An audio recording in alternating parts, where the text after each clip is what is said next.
Good morning and welcome to the formal meeting of the Children and Young People Scrutiny Committee. My name is Councillor Rob Kendrick and I'm Chairman of the committee.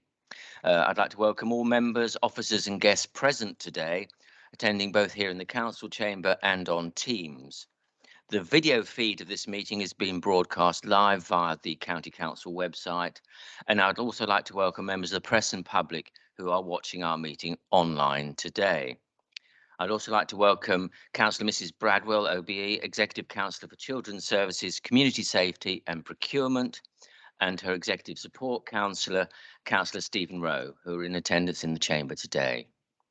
Welcome also to the following officers from Children's Services: Heather Sandy, Executive Director, Children's Services; Martin Smith, Assistant Director, Children's Education; Linda Dennett, Assistant Director, Children's Health and Commissioning; and Janice Spencer, Assistant Director, Children's Safeguarding, who is attending via Teams. I'd like to begin with the usual health and safety announcement. There's no fire drill planned this morning.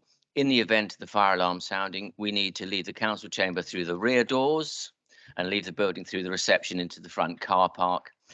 We then need to wait in the car park until further instructions. Can I also please remind everyone to ensure their mobiles and other electronic devices are on silent mode? Also, when invited to speak, can you please ensure that you switch your microphone on? Otherwise, officers attending the meeting via Teams and members of the press and public listening to our meeting online won't be able to hear you. Please be aware that you need to speak directly into the microphones to be heard. If you wish to ask a question during the course of this meeting, can you please raise your hand and my Vice Chairman, Councillor William Gray, will make a note of those who wish to speak. So that's the announcements over to start with. Moving on to the business on the agenda. Agenda item 1 is apologies for absence and replacement members. Thomas. Thank you, Chairman. We have apologies from Joe Kavanagh, Mark Jones, Police and Crime Commissioner, and Megan Matchin. We have Councillor Parker replacing Councillor Kelly for this meeting only. Thank you. Thanks very much. Item 2 is declarations of members' interests. Members of the committee are reminded they only need to declare any relevant interests which have not been declared on their declaration of pecuniary interest form. Do any members wish to declare an interest? No? Fine, thank you very much. Move on to item 3, which is minutes of the Children and Young People Scrutiny Committee held on the 4th of March 2022. This is to confirm and sign the minutes from the meeting of the committee on the 4th of March 2022 as a correct record. Do I have a proposer? Thank you, Councillor Noy, and a seconder, Councillor Whittington. Thank you very much.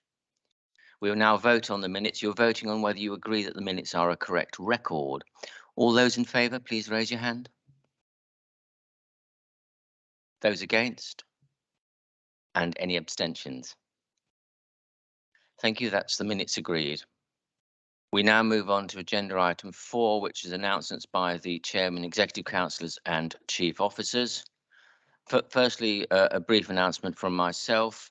At the end of March, the government published the SEND Green Paper and the Education White Paper, and an overview of the SEND Green Paper, which is a consultation document, has been added to the agenda for our next meeting on the 17th of June to advise members of the content of the consultation.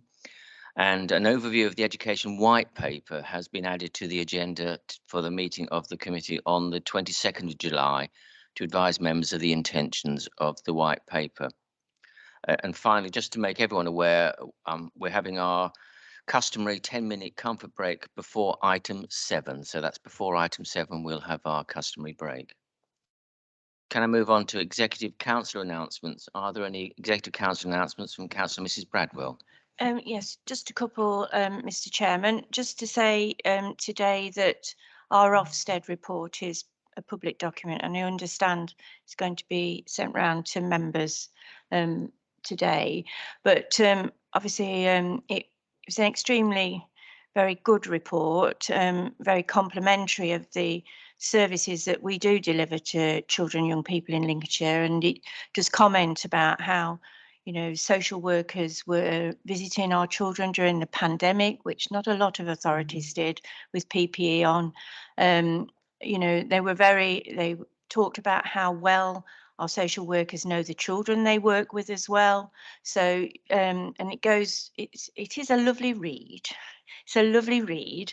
And actually, I think, congratulations to everybody who works in children's services, really, because the last 2 years have been pretty hard, having to change within weeks how you work, and that is very difficult, especially with such a demanding job. So it complements the staff and obviously our senior team as well. So it is I'm really proud of what we have do in Lincolnshire, but I think that is testament to actually what our staff do as well, and they should be very proud of the services they do give, because it's not easy delivering services in a very rural county like ours. It's, I know we have issues around the country with sort of inner city areas and that, but we do have our problems. So yes, so congratulations to everyone, Heather and her team as well, for keeping us all our heads above the water and that. And just secondly, you have got a paper on the agenda today about the holiday activity clubs that we've been running in schools. And again, that has been a really good thing for our young people this summer. I mean, obviously we're getting better at it. It was just given to us Christmas time, and obviously having a bit of time and looking about what else we can be doing. We've got more clubs that have been running this year, and not just in schools, in other centres as well. So again, that's a really good news story for us. So some of our vulnerable young people are getting, activities and a hot meal during our school holidays. So that's all, Mr. Chairman.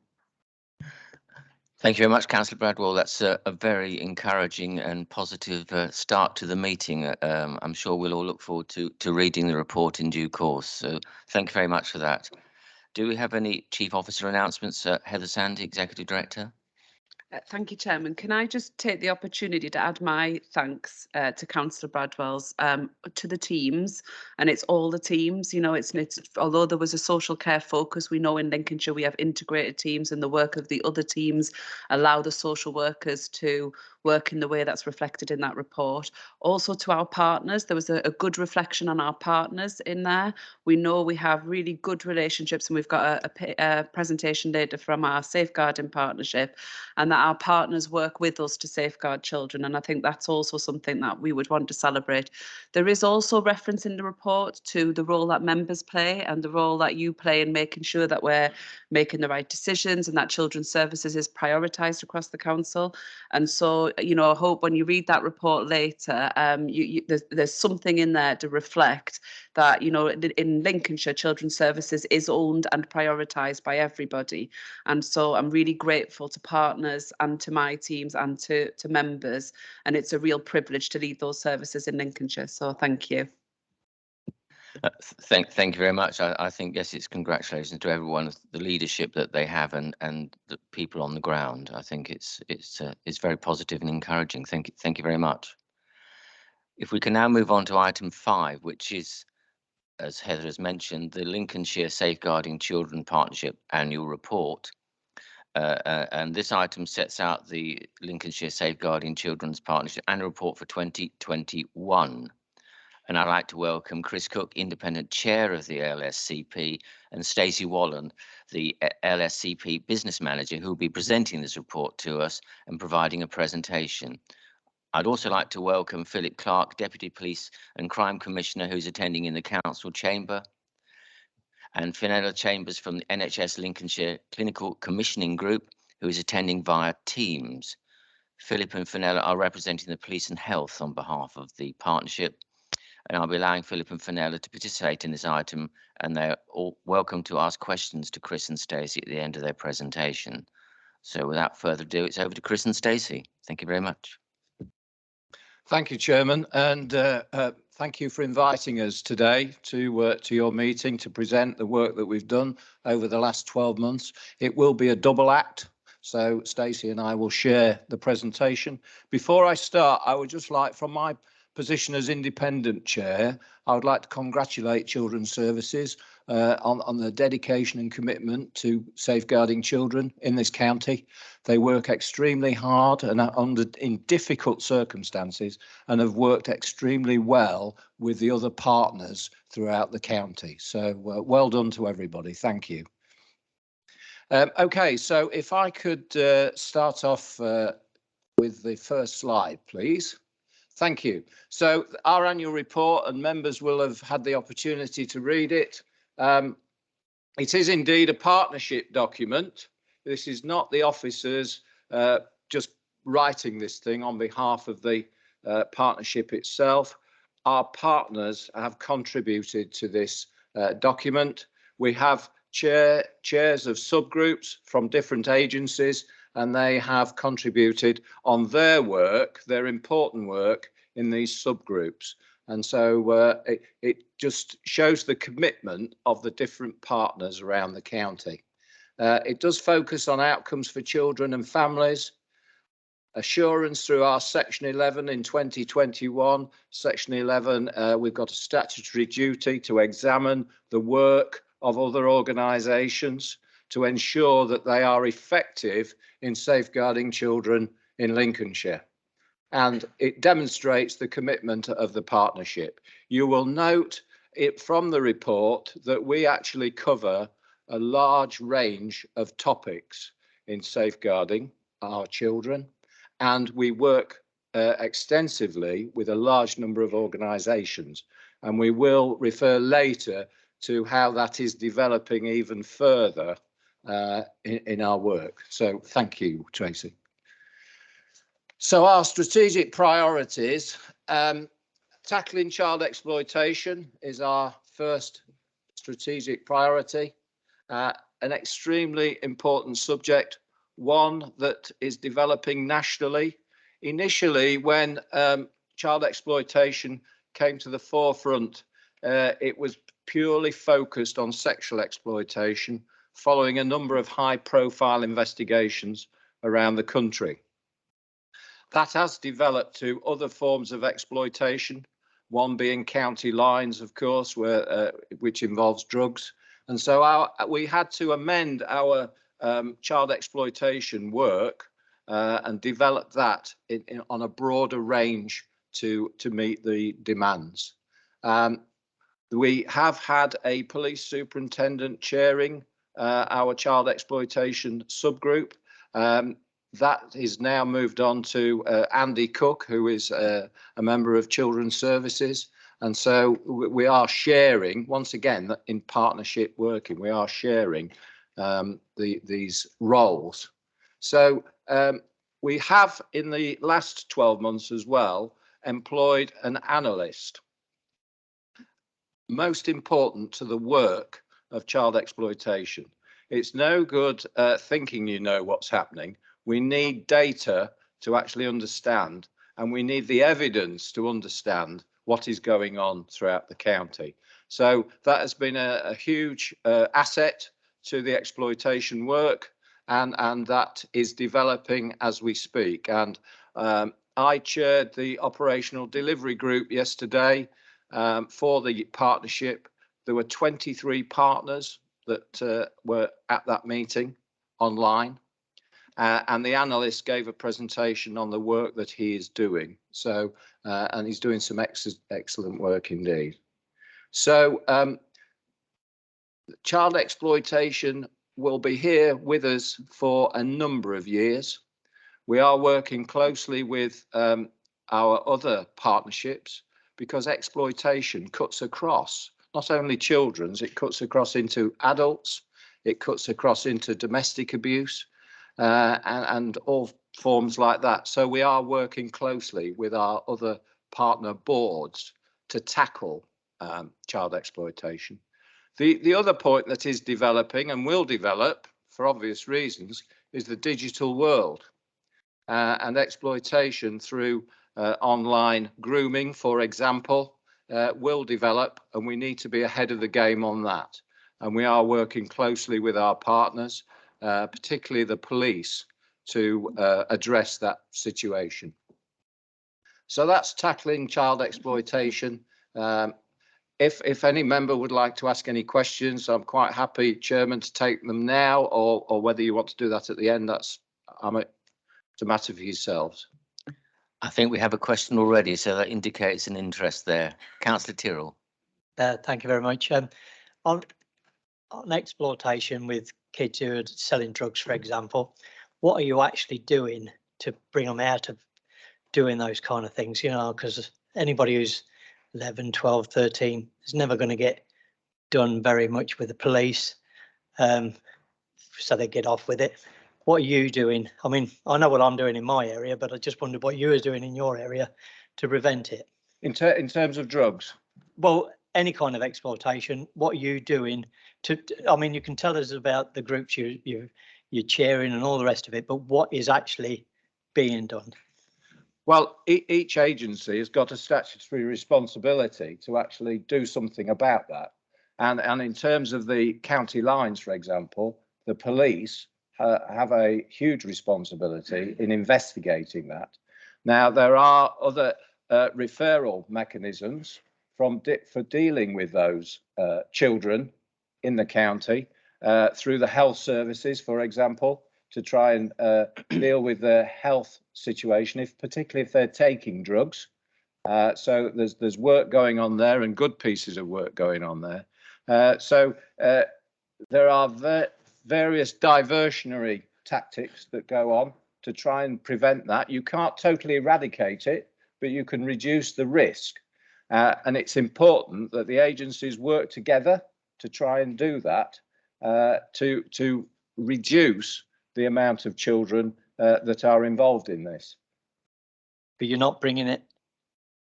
For an example, I'll just briefly tell you something. What I'm doing, yeah, is I started a youth shed up, and it's to teach kids to lay bricks, carpentry, that kind of thing, from 11-year-olds who are not academic. They're very much like I was when I grew up, you know. So, and it's to bring the older people to teach the younger people, so it gets that connection with the elders. But it wasn't. See, that as I see it, we always talk about things, and it never goes any further than a committee. And I just feel as if, like, sometimes you have to take the bull by the horns, if you like, and just, Yeah, Councillor Tyrrell, I think No, Heather sorry. Sandy wishes to come in on this point.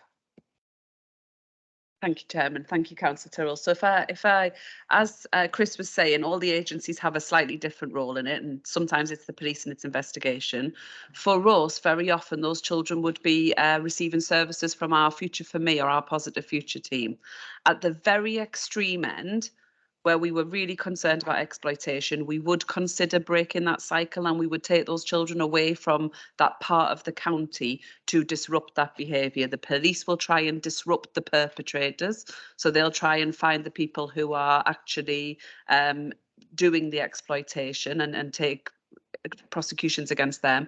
We will work with the young person and their family. Very often in those circumstances, the families are very keen to have that help. They're really trying hard to get their children not to be associating with the people who are exploiting them, but they've got teenagers who are continuing to do that. So at the worst end, we could remove the child, and we do remove children, and we place them on welfare grounds in either other parts of the county or even further away if we feel that's necessary.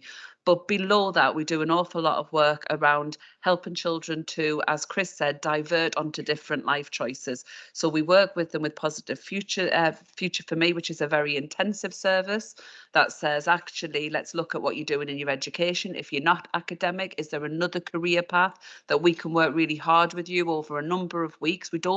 Where we have success, we don't have to be there very long, as you said, to give them an interest in something else, stay with them on that and develop that. So we have a range of services around that level. Obviously, we still have our social care intervention powers, so where those concerns mean actually it's the families that we need to work with, so the families are safeguarding their children, we would use our social care intervention as well. So we have a number of children who we're working with and young people who we're working with for exactly that reason. And then, as Chris says, There's the health element. If they've actually started to use the drugs themselves, they need support with that.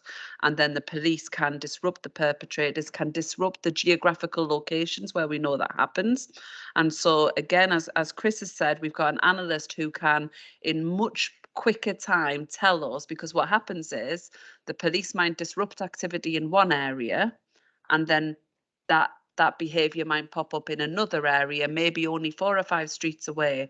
Our analyst can look for different indications that tell us you might have a problem over here, and then police and us can up our presence over there. So just to let you know some of the practical things that we're doing. Thank you very much. Chris, if you'd like to continue with your presentation. Thank you, Chairman. Just to take. Oh, sorry, Chris, I didn't spot it. Councillor Parker, you'd like to ask a question at this stage. Thank you. Yeah. In relation to the strategic priorities and the one we've been talking about, tackling child exploitation, that there seems to be in the report quite a lot about inputs, what we do, but it's outputs that I was just interested in something about, because there is mention of performance, a policy performance, education and training group. But how is it we can say year on year, not only are we putting more resources in, but the outcomes are effective? I can answer that, Chairman. Thank you for the question, and absolutely that needs to be a key focus in relation to the work that we're doing, is the outcomes, it's the so what. So I think, as Heather has alluded to, we have employed a data analyst, and part of that work will be not only what's coming through, but also what difference it's making, so we can track that from a data basis. But we're also looking at some of those softer outcomes. So at the moment, we're developing our quality assurance, we're reinvigorating our quality assurance framework around our operational MACE, so where those young people are heard and discussed, so that we can track the output and the outcomes for those children, because that's absolutely what we're trying to achieve, is those positive outcomes.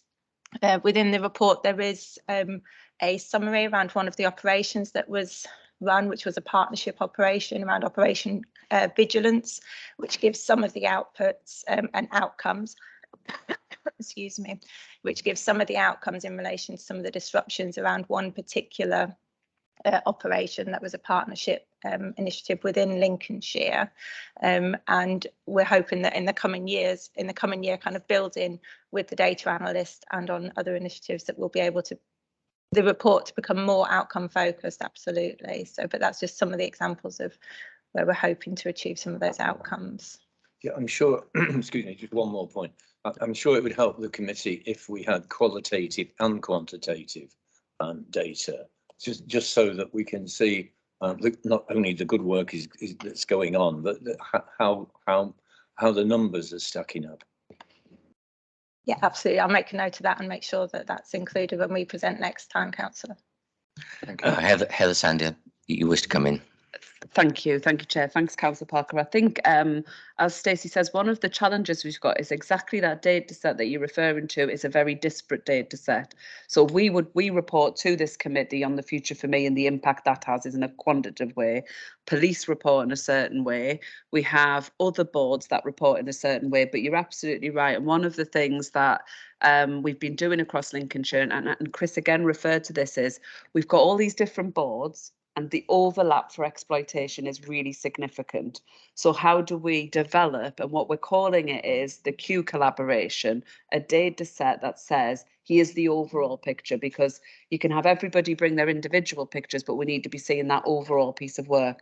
And we're quite innovative in leading the way around pulling those together to be able to demonstrate that at a better level, and to use the analyst to say, and how's that triangulating with what we're seeing through the analysis. So it's a really good question, and I think we're on in progress with that, and hopefully you'll see that improve over the next few years. Thank you very much. I believe, Fenella, you have a question. Thank you, Chair. Yeah, can you hear me? Yes, we can. Fantastic. Thank you very much for the presentation and the report. I welcome the appointment of the analyst, and also the intention for a more kind of data insights led approach. The report mentions the development of an app on the child exploitation front, which sounds again like a positive development. The report offers 2 case studies, including Operation Vigilance in Lincoln.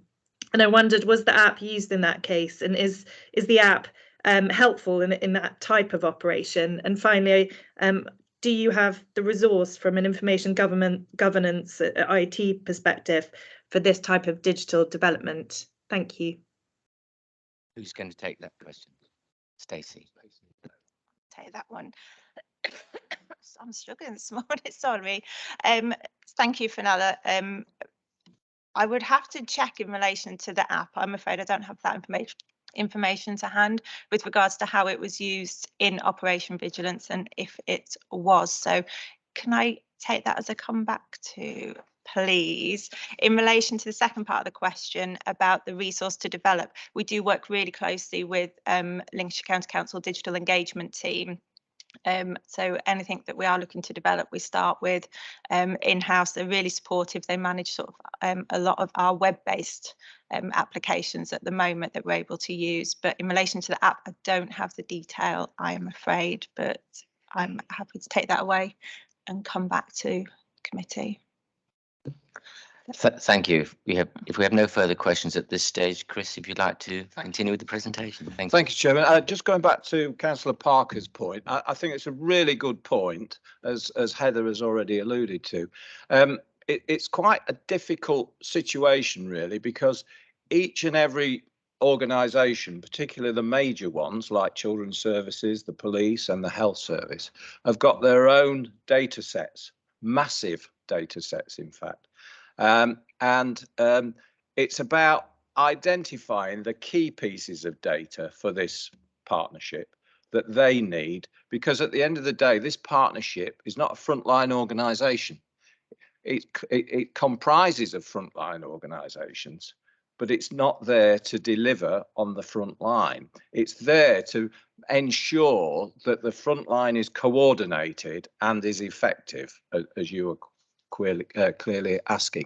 So at yesterday's meeting of the operational delivery group, we are forming a task group to actually look at this, to ensure that we get the right pieces of data, so we can look at, are we being effective, or are the agencies being effective? I mean, we've already alluded to Ofsted this morning, and clearly when they came in, quite rightly so, as a regulator, they would look at Children's Services data, and they would also compare it with data in other children's services, I'm sure.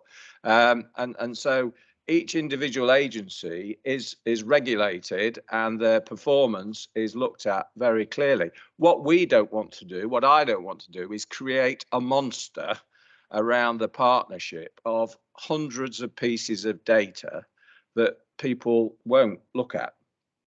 I want to focus and target on the key pieces of information. And so that task group will be doing that, and we're looking to develop that in the future. But it's a really good point, and thank you for that. Can I go back to Councillor Tyrrell?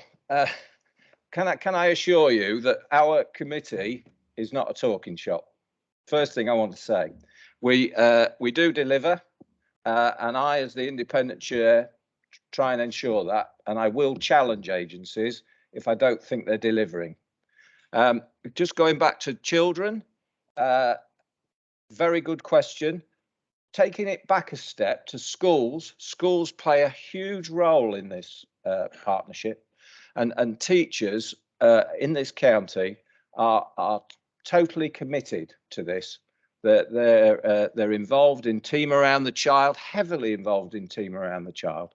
And so the Stay Safe partnership, another partnership that we work with, and one of our officers, it works in the Stay Safe partnership, go into schools and deliver different subjects, including drugs. So we're trying to prevent it developing by going into schools and carrying out an education programme. So I just wanted to make that point as well. Thank you. Okay, so we'll now move on to our second priority, which Stacey is going to talk about. Thank you, Chris. So our second priority is around enhancing the emotional well-being of children and young people.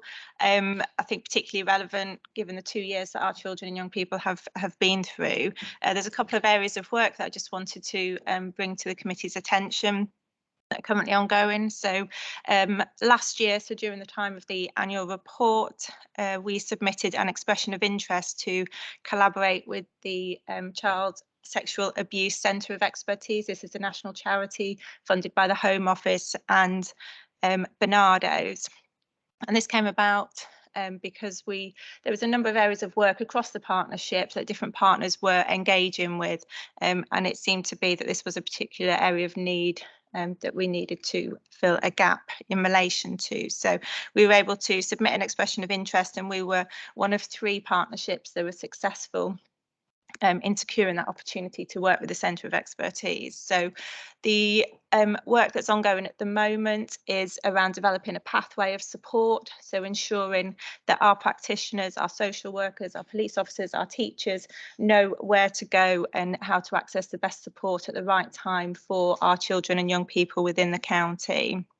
We've just received the version of the pathway and we're looking to launch that in September. So I look forward to updating you on that work in the coming year. The Positive Body Image campaign is a campaign that we will run over the summer. It's been deferred for a number of years because of COVID. And as Chris has already alluded to, our schools are absolutely central in how we engage with our children and young people. So we needed to make sure that they were fully back and fully operational before we asked anything more of them. Through our education subgroup, we were able to facilitate engagement with children and young people, and they were able to share their key messages in relation to what they felt was important, what was worrying them. And then through that, we've developed resource packs, which includes sort of signposting some of their key messages and positive role models for our young people today.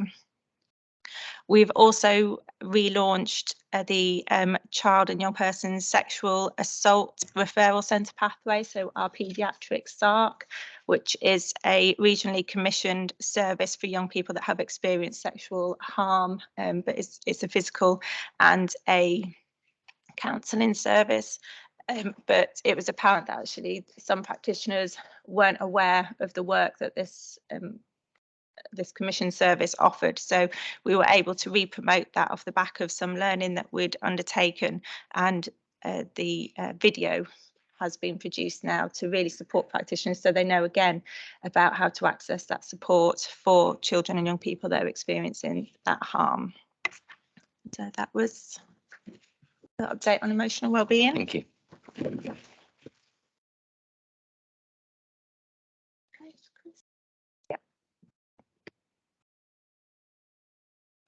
Okay, no questions on that one? No, I don't think so. No. Okay, thank you. Moving on then, promoting healthy relationships. This is a really good initiative, this first one, the junior online safety officers. We know them as JOSOs, would you believe? This is where children take on the role in a school to be an online safety officer and create a program and develop awareness across the school for their peers, and it's working really well in Lincolnshire. And to give you some figures, we've got 22 schools working with us on this, and we have 72 children who are junior online safety officers. We are hoping in July, I think, to celebrate the work that these children have done. I think that's really important for these children to acknowledge the good work that they're doing, the contribution that they're making to safeguarding children in Lincolnshire. And Chairman, what I would like to do is invite any member in this chamber today to very welcome to attend this event once we've got it organised. So we will circulate information to you, and if you wish to attend, you're very welcome. Thank you, Chris. I mean, it sounds a very interesting exercise and something that can help protect children at any level, I think is to be welcomed. So yes, thank you very much for that invitation. Thank you. A pleasure. And as I've said, I think the online threat, it will develop as communications, social media, etc., develops in society, and children are growing up working on iPads and iPhones and goodness knows what else, developing their own profiles on different social media pages. It's part of their world now, and I have to say my grandchildren know it far better than I do. So it's important that we not use, that's the wrong word, we engage with children to actually develop that on our behalf, because they're the best people to develop it. Rather than us think we know, they do know, they work with it on a daily basis, and so that's really important. We're looking at launching the bullying toolkit. Bullying, when I was at school, you could get bullied between 9 and 5. Probably 9 and 4, I suppose, when I was at school. Today, children can be bullied 24 hours a day, once again through online coercion and bullying. They can be bullied in their bedrooms in an evening by going online. And so we need to protect children 24 hours a day from bullying. And it's so important to us. And then the Stay Safe Partnership, I've already alluded to it, how it goes into schools. We're working very closely with the Stay Safe Partnership through this Q collaboration group of the 4 partnerships. We're meeting quite regularly now and looking at the cross-cutting issues. And I've already said that exploitation is clearly one. So we work very closely with our Stay Safe Partnership. Who have some very effective processes. So that's a quick run through our healthy relationships.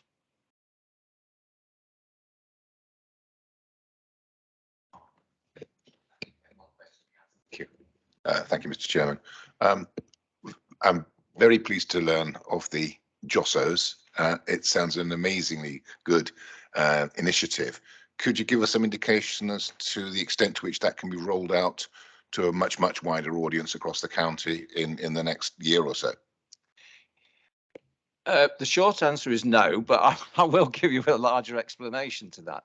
It depends on the schools and the culture of the school itself, actually. We're trying to encourage more schools as we speak to do that. And I don't know if Martin might be able to add more information, I don't know. But some schools maybe don't want to engage. We can't make them engage. That's our difficulty. But we're trying to encourage it. And this celebration that we're going to have in July is one form of marketing the good work that these children are doing. And hopefully we will get more schools on board. Now, I think there's something like 400 schools in Lincolnshire. I don't know if we could cope with that. But of course, we want to develop it even further. So year on year, we would look to increase, but we can't make people increase. We're not insisting on it. We don't have powers for that, but we would look to encourage them. Thank you, Councillor Blackburn.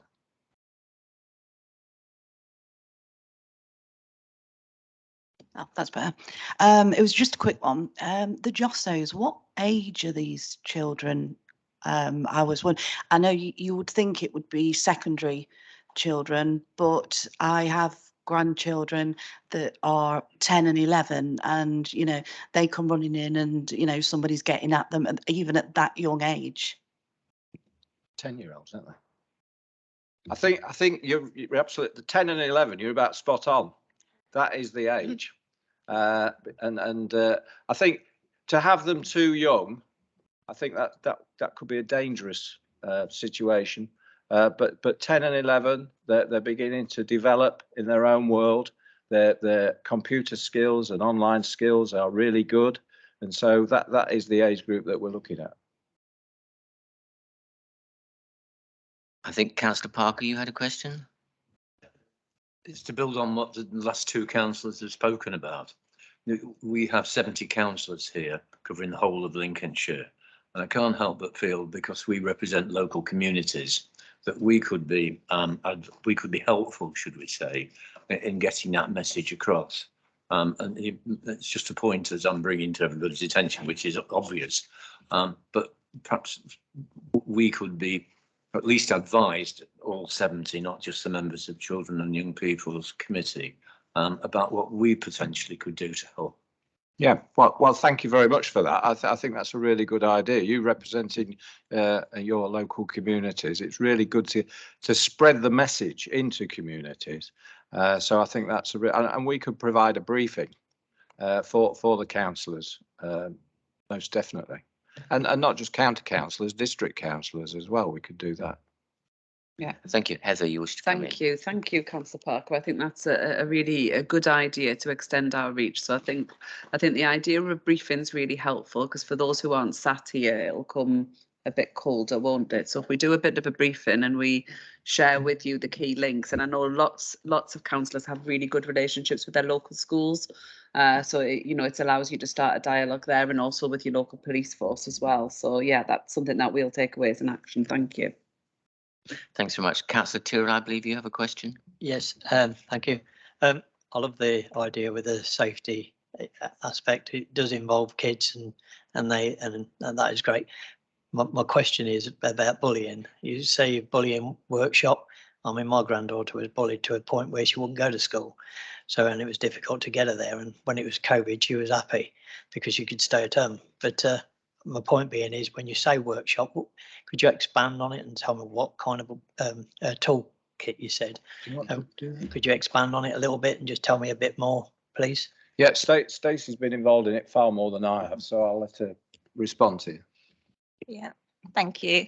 The toolkit it's a resource pack. So what we did is that we worked with our education subgroup. So we have representatives on the Lincolnshire County Council, but also we have designated safeguarding leads, head teachers, and teachers attend our education subgroup meeting. And through that work, we were able to pull together a pack of resources. So it's around resources that can assist schools in some of their lessons with regards to supporting those healthy relationships between children before it gets to bullying, where they can go if children experiencing bullying, resources for parents as well. It was around opportunities to have those conversations with children within schools. So we I think, as Chris was sort of alluding to previously, it's around the partnership sort of coordinating and bringing together all of that resources in collaboration with the partners, so that they're then able to utilise that to support the children and families on the front line. It is available on the website, so I'm able to share the link if you'd be interested in seeing more detail around it, because I can't articulate everything that's in there. But I'm happy to share that with you, Councillor. Councillor Whittington, I believe you have a question. Thanks, Mr. Chairman. A question really around identification of children with sort of safeguarding issues, because I referring recently to steps if children are being bullied either at school or online. But I mean, I'm back to when I was growing up. I mean, a lot of bullying happens very surreptitiously, and quite often the victim doesn't share. They kind of suffer in silence and kind of and just accept it and whatever. And I'm just wondering, we have the numbers, but they sort of relate to those situations children will be identified. What about, it's sort of like the iceberg question, you can see what's visible, but how much is invisible, and what can we do to break the boundaries down to encourage children who are experiencing issues around either bullying or safeguarding to actually make that step and make it known? Thanks. Okay, oh, sorry. Sorry. I'm trying to speak into my microphone and look at you as well. I think teachers play a very important role in this, and those children that don't want to talk about it do exhibit signs that there's something not right, and it's the experience and the skills of the teaching profession can pick up on that. We have situations where children are part of a family where domestic abuse takes place, and they go into school and sit very quietly, for example, and an experienced teacher will pick up that there's something not right, and that then can be developed in a team around the child scenario, where a teacher will become a lead professional and look at what's going on with this child, and whether it's domestic abuse, whether it's bullying or exploitation or something like that. That can be developed through that teamwork, but there will be the odd case, I guess, that slips through the net.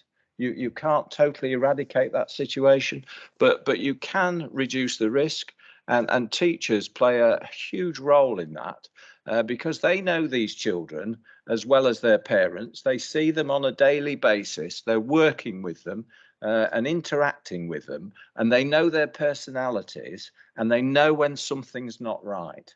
And our experience of the teaching profession in Lincolnshire is that they are totally committed to the care and welfare and safeguarding of children. Thank you. Heather used to come in.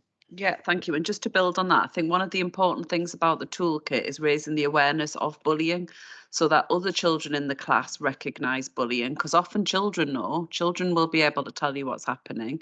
And so it's about having that language in the classroom. It's also about defining bullying and being, we all know, I've got children myself. They think they're being bullied when there's a fallout with their best friend, and they're going to be best friends the week after, and it's not bullying, it's a fallout. So helping children to recognise the difference between what is bullying and what is a fallout with your friends, and conflict with your friends is part of growing up. It's how we learn to deal with conflict in later life.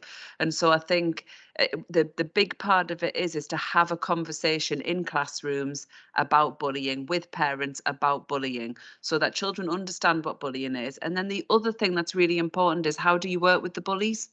How do you work with children who are feeling the need or feeling the want to do that, so that actually you're not just dealing with the children who are being bullied and the bully moves on to another person?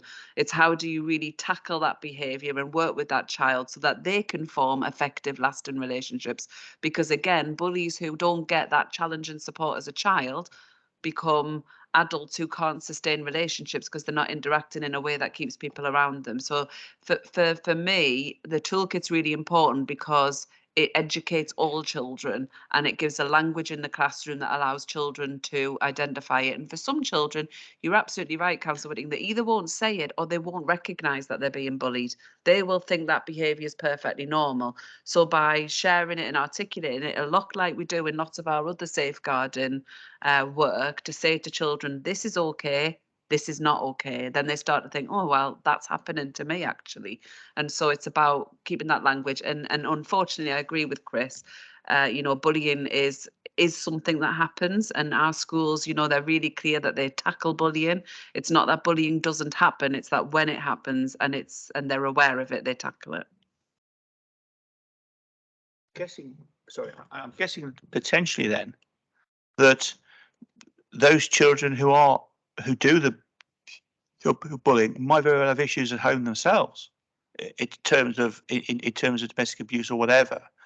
And they think that sort of way of dealing with other people is the way humans interact with each other. Thanks. Yeah, that's definitely, that definitely could be a driver. It could be that actually they have a life at home where they don't have to share, and they have lots of things, and that they find that difficult when they transfer into a school environment, and they find sharing friends difficult, so they want to keep their friends to themselves. And that's why all of that needs exploring, really. Thank you. I think Councillor Cleaver, do you have a question at this stage? Yeah, just to follow up on my original question, I wonder if Heather or Martin could add anything more about rolling out the JOSO scheme across the county. Thank you.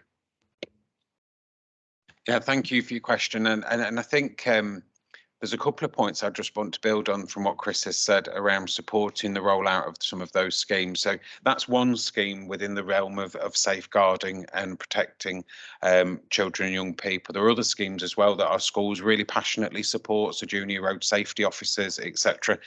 Schools are very skilled at selecting which formal initiative that they want to use, but certainly when I visit schools, a number of them will have all of them in different guises at different levels.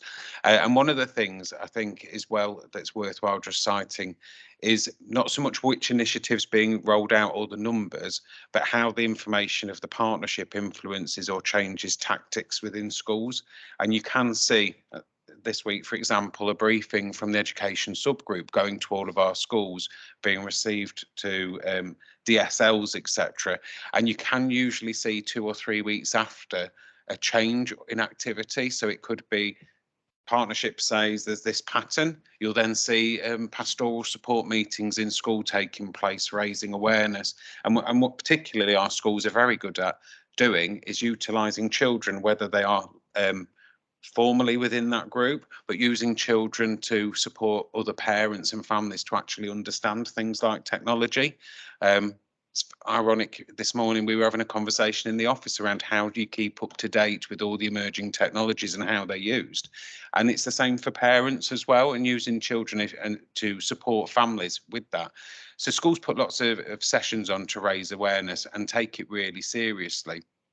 But I think Chris alluded to, the children are the experts in this. So it's something that schools capitalise on an awful lot of utilising their pupils, their students, their young people to inform them and develop what's going on. And it's something that, although curriculum for academies doesn't mandate it, it's woven into the curriculum around PSHE, RSE, around online safety, being aware, and also being aware of how you can record it and report it through, whether that's anonymously on the school website, whether that's through Childline, whether that's through different forums, and you know, as an ensuring example, I guess, for Councillor Whittington's comment, we have had examples where anonymous referrals have gone through to Childline. That information does actually arrive back at the school eventually. They're very good at writing to the school to say, we've had an anonymous referral. We know this child comes to your school. We want to make you aware. So it's a real priority within that safeguarding gambit. So thanks very much, Martin. Chris, would you like to continue with the presentation? Yes, certainly. Just going back to Councillor Whittington's very good point, already referred to the Stay Safe Partnership, and that part of their work in schools is around online bullying. And so they when they're in that school, they are debating it with the children. So it's creating that greater awareness, not only the children who do bully, but the victims as well. Okay, I think it's over to you, is it? Brought traffic light. Yeah. So Stacey's going to do the next one about risk-making behaviours. Thank you. Thank you, Chris. So this was obviously another one of our strategic priorities. So just thinking about some of the work that's taken place over the past year. The Book Traffic Light tool and resource is a tool that practitioners have used for many, many years, and then following a serious case review elsewhere in the country, they changed the requirement that you needed to be trained in the tool.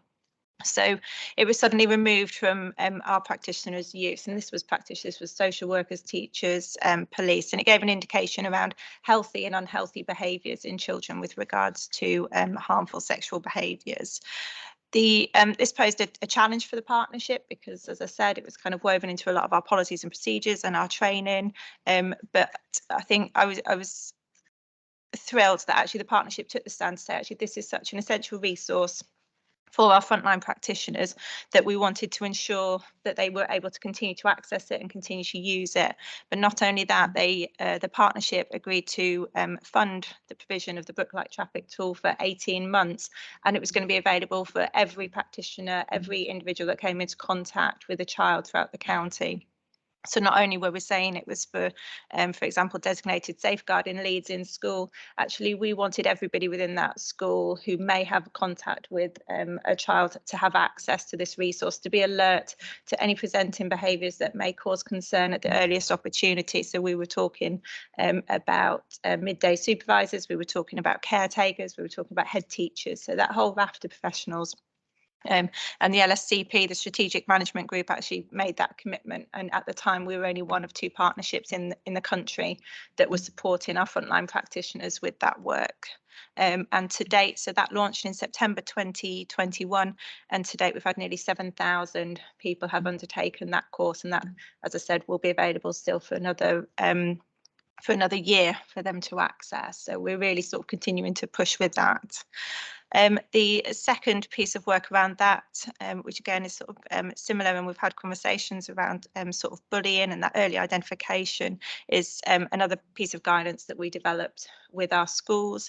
I think over the past year, it's the sexual harassment and sexual violence within schools and nationally has been an area that has drawn a lot of national attention due to some very tragic incidents. So we again collaborated with our schools and developed that toolkit for them. And that is again about signposting, it's about resources. They wanted practical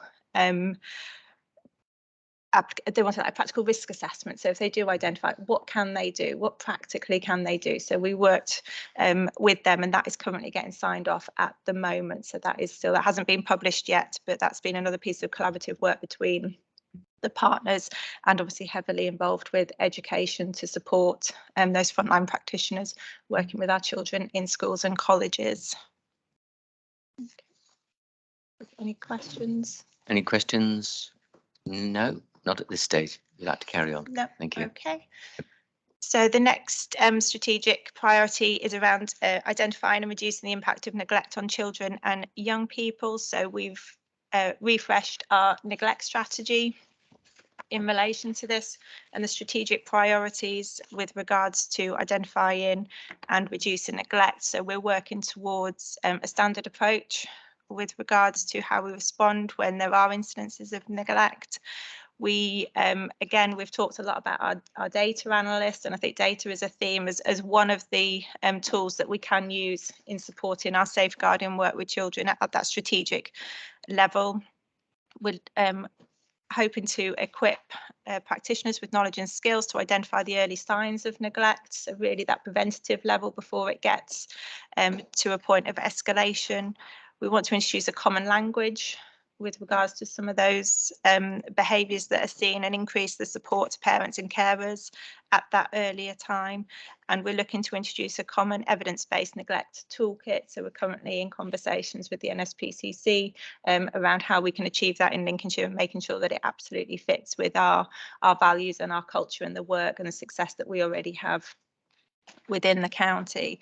As part of that strategy, we will have a focus on outcomes as well, which won't just be data led, and I hope that once that is launched, we'll be able to update members on the success of that strategy, or the development of it, as we progress with that work around neglect, which is obviously very prevalent across the country really. So I don't know if there's any questions on the neglect. Not at this stage, I don't No, think. I'll hand over to Chris. Thank you very much. I think it's the final one on domestic abuse. And these have been our priorities, but we have made a decision moving forward that we will not have domestic abuse as a priority, because in the last 12 months, there's been, through legislation, the introduction of a domestic abuse partnership itself, and they have the governance of this. In the past, it's been the Stay Safe Partnership had governance of domestic abuse, but we felt, because children are collateral damage, or can be collateral damage from domestic abuse, that we should play an important role in that. But our role is to seek assurance from other people that the work is being done, and so we have made a decision that we will seek assurance from the Domestic Abuse Partnership that things are in place to care for children in terms of their safeguarding. But that's the work we have been doing. We will continue to work very closely with this new Domestic Abuse Partnership, and part of the Q Collaboration Partnership Group are the domestic abuse, and we work very closely with the domestic abuse coordinator who works in this building. So we're working very closely, but we don't have governance of this particular subject. It's vitally important, this subject, to children. So we're still playing an important role in that. But that has moved on now to the, in terms of governance anyway, to the domestic abuse partnership itself. Thank you, Chairman. Thank you. And I think we have one more slide. Am I right in thinking we have one more slide? Oh, yes. Yeah. Yeah. So key initiatives, voluntary sector briefings. I said that we engage with a wide variety of organisations, and the mainly statutory organisations. But over the last 12 months, we have developed our engagement by holding briefings for voluntary sector organisations, some in the evenings, to deal with this. And we've had briefings with 76 organisations across the county, and there's been 148 participants from time to time. So voluntary sector play a huge role in our community in safeguarding both children and adults, and they sometimes have challenges around funding for a variety of reasons. They have challenges around their own training. So we felt it was important for us to engage with them, for us to give them some briefing, some form of training, some form of awareness, and that has worked really well. There's been a fantastic commitment from them. I think I'm sure they've appreciated what we've done with them, and we will continue to work with the voluntary sector because they are crucial on the front line as well as the statutory organisations. The collaboration with the Centre of Excellence for Child Sexual Abuse, that will continue. I would imagine we will continue working with them for probably the next 12 months. It's an excellent piece of work for Lincolnshire. The bid that we put in clearly was successful, and I thank you, thanks to the people, and particularly Stacey, who's leading on that. And it's good for Lincolnshire that we're involved with this Centre of Excellence. So that's working really well. The Q collaboration group, I've alluded to that already. That will continue to work, and the commitment from the partners and the coordination across the partnerships is working really well. Engaging with fathers, that's a point that came out serious case review, that you read some of the serious case reviews across the country, not necessarily in Lincolnshire, but engagement with fathers is not always at its best. And so we will look to develop that. In fact, in some serious case reviews, men have turned up at accidents and emergency departments around the country, people not knowing who they were, whether they were the father of the child or whatever. And so it's important to have the whole picture, because I've always said that safeguarding children is having every piece of the jigsaw in place. And when there's one piece of the jigsaw missing, that's when the risk is high. So it's important that we do that. We've been involved in the early help strategy, or the launch of a new strategy over the last 12 months with Heather's department. The Lincolnshire County Council have invested heavily in early help. It's extremely successful. We had a presentation from the early help coordinator yesterday at our operational delivery group. The investment that's been put in is fantastic, and it's about being proactive. It's about cutting things off at the pass before they happen. Get in there early, put a team around the child, look at the child's needs, and make that intervention early, rather than leaving it when it actually escalates into something far more serious. And I think Lincolnshire's been recognised as a lead in the early help strategy. And it's already been alluded to, quite rightly so, by Councillor Parker. The scorecard is important, that we develop that, we get it right. We don't have masses of data because that will put people off, that we have the key pieces of data that we need to know. And so there will be that's our work moving forward. But as I'm sure, as ever, there will be other pieces of work that emerge. during the year, which we will respond to. So thank you very much, Chairman. Thank you very much, Chris. I think Councillor Parker, you have a question. Yeah, sorry, but unfortunately my question related to the previous slide. Okay, and I put my hand up too late. So if other people have got questions, deal with them now. But could I come back a bit later then? Of course you can, yes. And I think Councillor Carter had a question. Thank you, Chairman. I didn't ask questions through it because in a way my questions kind of cover all of it. So there's just, I think, 5 or 6 small points that I would like to either raise or have more information on. So on page 25, it talks about the incident review groups, and obviously there was 4 in a short space of time.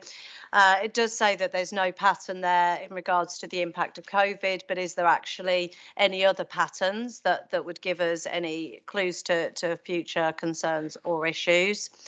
On page 32, and it has already been alluded to again by Councillor Parker and a couple of others in the room in regards to outcomes of being very important. To be honest, I would potentially challenge that Operation Vigilance actually brought those outcomes. To me, trading standards should already be checking the premises in regards to selling illegal cigarettes, etc. It certainly is something that happens in the South Holland area, which brings quite a lot of licensing panel hearings. So to me, is there more evidence to really show me that Operation Vigilance actually brought those outcomes? Because right now, looking at them, that isn't telling me that they do. In regards to Chris, you quoted earlier that your role as a board is to seek assurances that things are being done. Well, on page 34, we've only received responses from 66% of our schools to give us those assurances. So what are we doing about that? That's a shocking result that we're only getting those 66% responses. And actually, I would have some further question in regards to it's only 23% being independent. And then following on from that, you've then got the training element where the figures on page 38 are incredibly low again. For private care homes. So have we got a theme again with private care homes, with independents actually not responding and engaging enough in this? And I believe my final point is I was going to say that the JOSO element was excellent, but I was disappointed to hear that it was only 22 schools, I think you said, out of 400 that have got involved in that. So although I thought it was a good point, I'm now negative about it. And sorry, finally, in regards to on page 35, we have 31 child death overview of children. 31 children died. 10 of those were known to social care already, so a third are already known to social care. So have we been missing something again for a third of those children that have died who have actually already been known to us in the care system? And it does mention appendices on page 37, which I couldn't open, so I don't know if anyone else could or not, but if not, I didn't have access to them. And that's it. Thank you. Who's going to take that? I don't know if I can remember all that. In terms of the child death situation, the child death overview panel has a statutory role, and if they felt by examining the death of an individual child that there had been a shortfall in service by a particular agency, then they would highlight that. It's chaired by Dr. Julian Segerato, a very experienced professional, and he could refer it to our serious incident review group for consideration for a review if necessary. So there's no evidence from those reports that you know there were any shortfalls in service.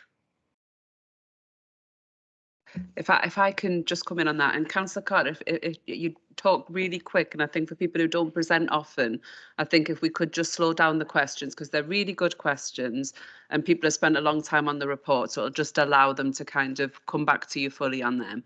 I think the issue around the number of children who are known to us, I think it's important to remember that children with really severe disabilities, life-limiting disabilities, are open to social care often under the Children with Disabilities legislation. So so many of those children in there are you know, had life-limiting, and we were working with families to support them, and obviously those families will be well aware of that. I think around those 5 reviews, I think Chris is absolutely right in terms of we report back to a national panel. Those reviews, I can assure you, are, you know, families are involved in those reviews. They're very personal to the families. They're extremely sensitive, and the learning is shared with professionals. And where appropriate, the national panel, where they see themes, they conduct a national review, which you've seen recently on several of the safeguarding cases. What I can say is the national panel did not want any further requirements. That work is reviewed confidentially by the national panel. It's, you know, it's sent to the coroner where that's appropriate. And just to assure you, there weren't themes across there. There was learning for different organisations, but nothing that the national panel felt was at a level where we needed to do thematic reviews. So that reassurance around that. In terms of the jostles, obviously these initiatives, and in terms of the responses, these are not requirements of schools. And so, you know, whilst I mean, I have to say, you know, the safeguarding response rate's high it's a high response rate for schools. We'd always want it at 100%, but that is a high response rate. And actually that safeguarding assurance documentation is something that it's not a quick job for schools. It's a big part of their governance around their safeguarding arrangements. And as a previous head teacher, I used to work with my governing body on that and spend a lot of time returning those forms and looking through it safely. We do work with our maintained schools, and where our maintained schools aren't responding, that is something we would challenge. Academies aren't required to do it. And in fairness, many of our academies work as part of large trusts that have different arrangements. They might have several safeguarding partnerships, so this might not be how they get their assurance. And if it isn't how you get your assurance, it's a big task then to do, just so that you've upped the response rates. It is something we continue to challenge and we continue to promote. But as a partnership, it's a request to schools, it's not a demand.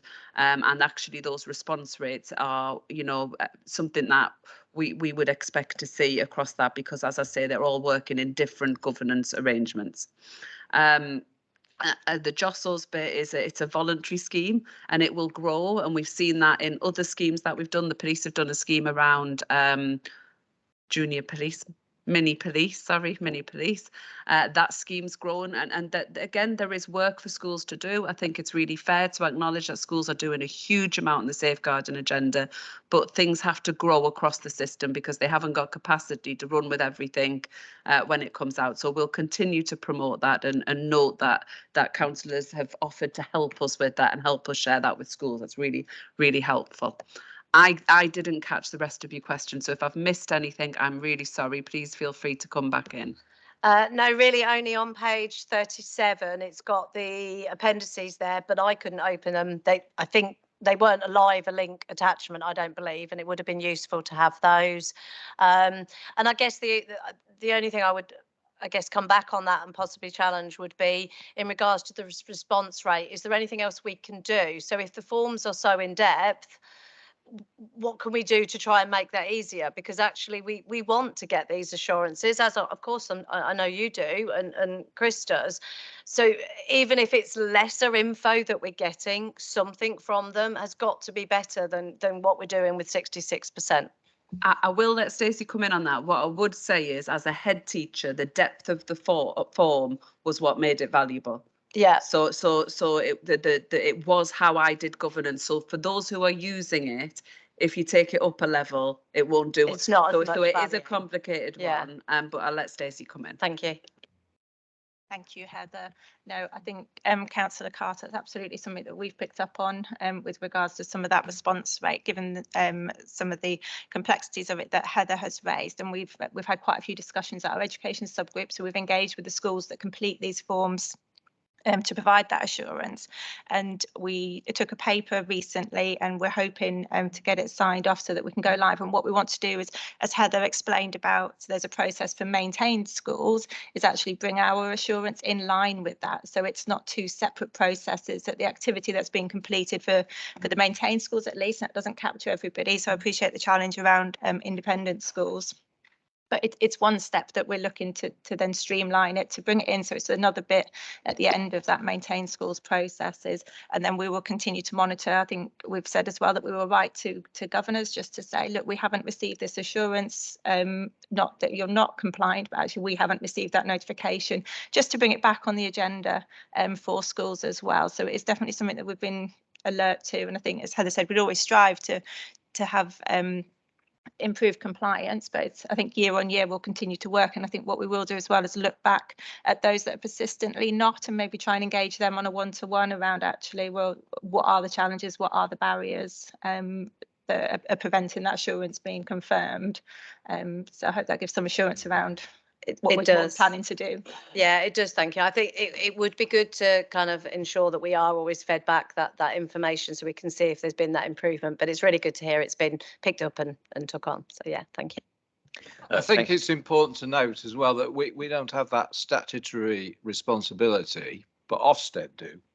And Ofsted are the regulator of these schools, and if anything untoward was happening, I'm sure Ofsted would bring that to our attention, but certainly bring it to Heather's attention in terms of safeguarding. Thank you. Thanks very much. I've just been advised that the appendices that Councillor Carter referred to will be circulated to members after the meeting. Thanks very much. I am conscious of time now, and we do have a number of questions. I want to make sure everyone who's indicated that they wanted to ask a question does get them asked. So, Councillor Cleaver, I believe you have one. Thank you. Yes, very quickly. Just to follow up on the safeguarding assurance response rate, would it be appropriate for the committee to formally record its disappointment at the low response rate? First of all, as a response to what we've been saying, I think that would be appropriate myself. And one point about the report on page 13 of the report, which is page 35 in our agenda packs, again, talking about child death, the 31 deaths that were reported, modifiable factors were identified in 58% of the deaths, and the commonest factor was cigarette smoking in the household. That really came out of the page to me. I was shocked to see that. Is anyone able to amplify that, particularly the point about smoking in the household? Come in, and I will say, actually, there was challenge back on that in relation to the CDOT report from our partners.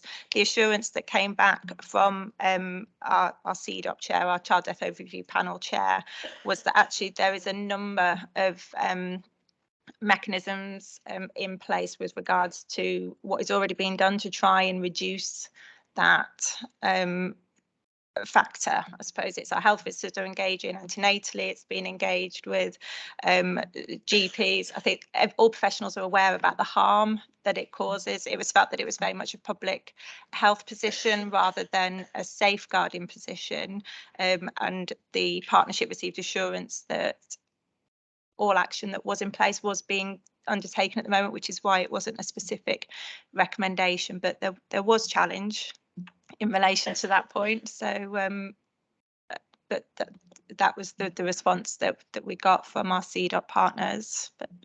But sorry, just to amplify, this isn't about smoking during pregnancy. This is about smoking in a household with a young child, presumably under a certain age. That is a modifying factor that in relation to child death. Heather. It's a combination of all of those things. So it's mostly, if I'm honest, the biggest impact it has is the smoking in pregnancy, which contributes to low birth weights and premature births, and that's recorded in that bottom left hand. So that the commonest cause of death was the consequence of being born prematurely. So these are our children who very sadly are born prematurely. Smoking in pregnancy, and as Stacey said, as a safeguarding partnership, it is It is not illegal to smoke when you're pregnant. It is not illegal to smoke in your home and around your children. It's not a threshold for safeguarding intervention. It's a public health agenda. So one of the challenges we've pushed back is around getting that assurances from our public health colleagues about the work they are doing to make people aware of the risks. Thank you. Councillor Smith, you have a question? I do indeed. Thank you, Chairman. Excuse me. What's being, this shocked me very much actually, it's what's being done to target the most deprived domicile to reduce the increased likelihood of premature death, because the sharp difference between the lowest and highest domicile is quite frightening, really.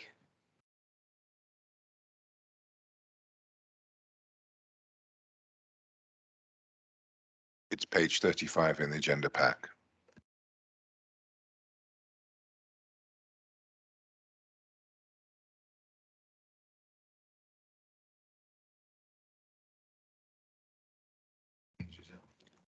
Not pages. Yeah, so it's in the C dot flow chart. So sorry, I'm with you now.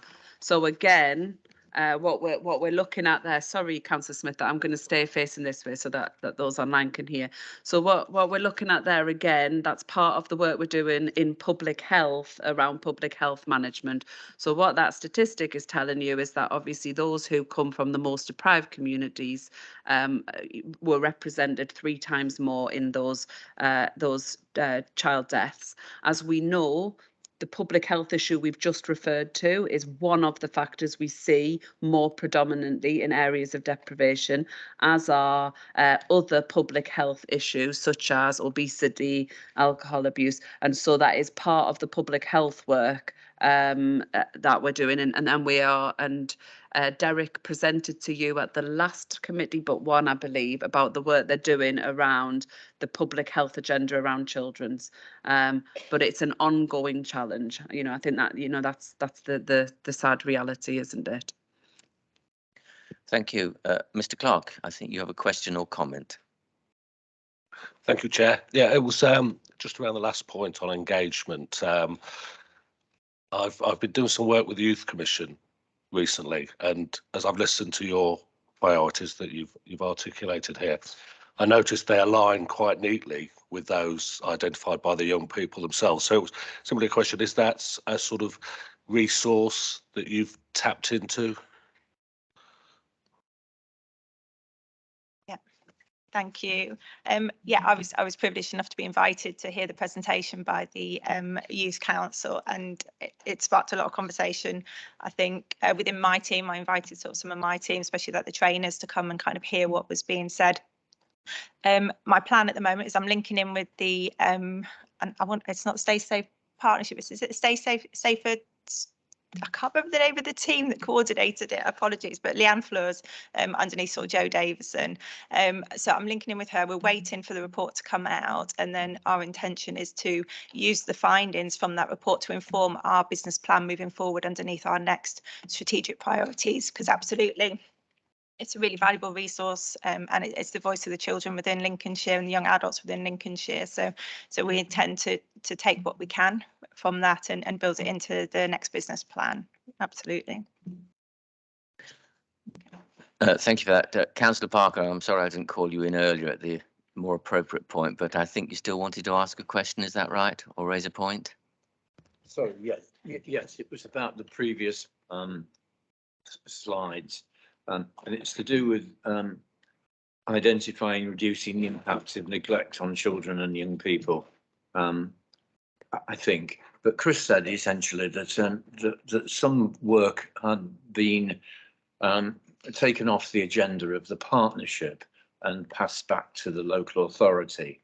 And I wonder, I don't know if you recall what you said, but the point was, okay, so in relation to us as a local authority, and in particular to the work that we do around children, so what accountability then is there if the partnership is not looking at it?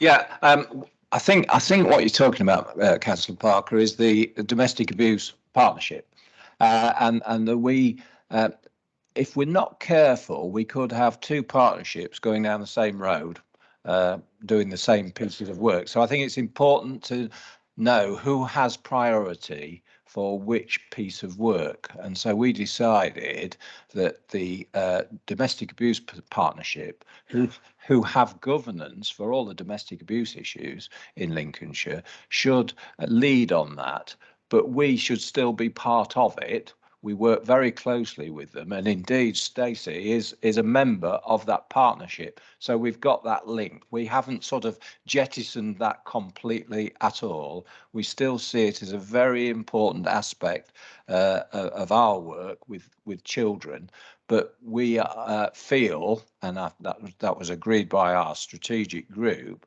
that the domestic abuse partnership should actually have primacy on it, but we should work very closely with them, but also seek assurance from them that the work is being done.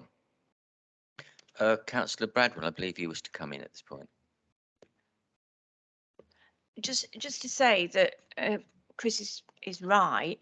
I mean, the local authority now has a duty. The government they felt that domestic abuse was a huge issue. So local authorities now have a duty, and we've had to set up a new board, and that sits there. It has full representation from our agencies, from the police, health, and he's mentioned Stacey, but that board also sits within the Safer Lincolnshire Partnership. It all gets very muddled. It's a bit like a net and an octopus with tentacles.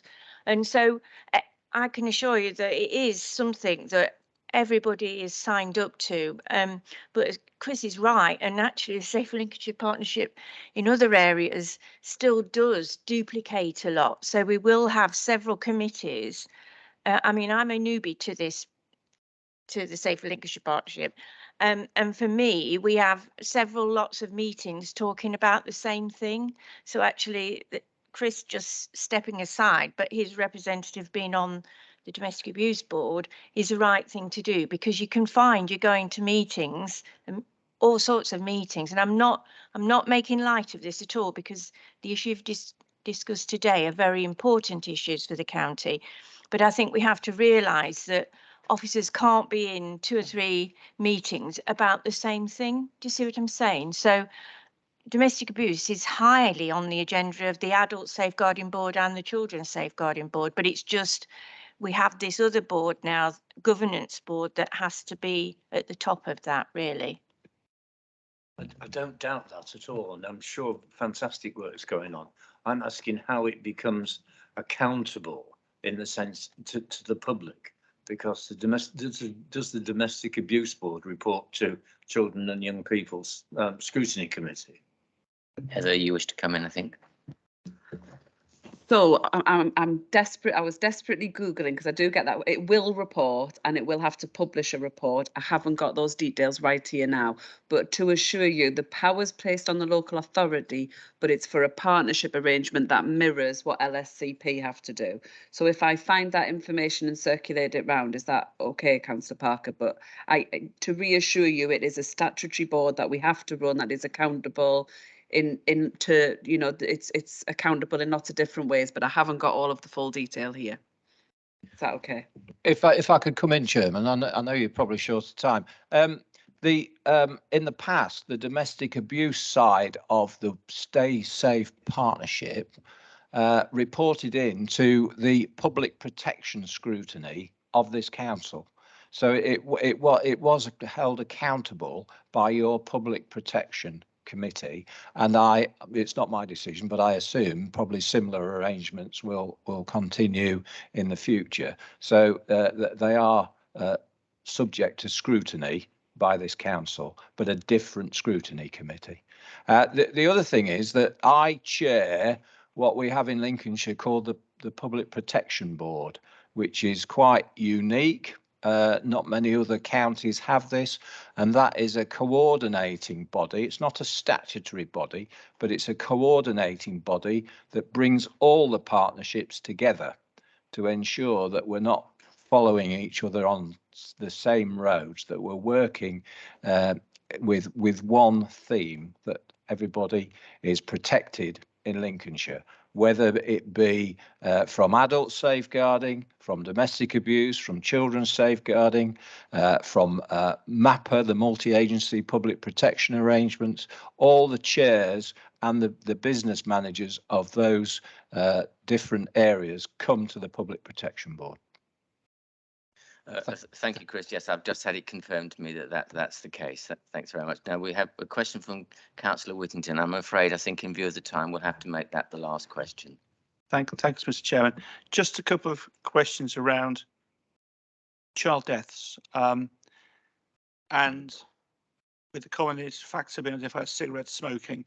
I mean, to what extent would, and I'm sort of interesting to sort of look that of the deaths, 55% of deaths were under 1 year of age. I mean, if we've got a situation where, you know, a child may be born with problems with chests and things like that, and we've got a situation where we've got cigarette smoking in the home, would that count as child abuse? The fact that it's not so the fact that parents smoke around children, potentially smoke around children who've got underlying health issues, that wouldn't be regarded, unfortunately, as being child abuse. Okay, I think I'm getting not.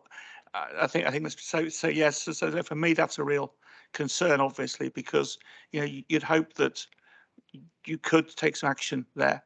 But the second point around sorry, Councillor Whittington, you know, just to clarify, if a child had very, very specific health needs and the parent wasn't meeting them, so say that, you know, that might be something that we would get involved in, but across the piece, generally smoking in the home is not.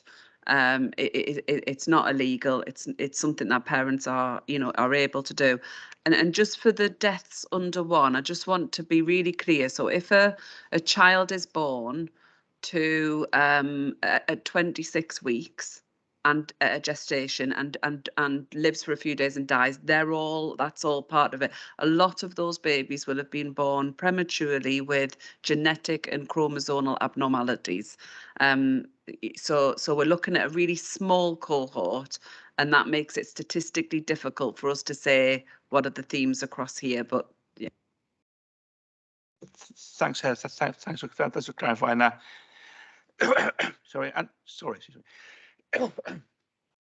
of the child deaths, I'm presuming that none of these deaths were at the hands of either the parents, other individuals, and there were no suicides, because I'm guessing that either of those two situations, there would have to be some kind of review by the council into that. Thanks. So this report reviews the death of every child in Lincolnshire, and that would include those children who are harmed, and it would include those children who take their own life.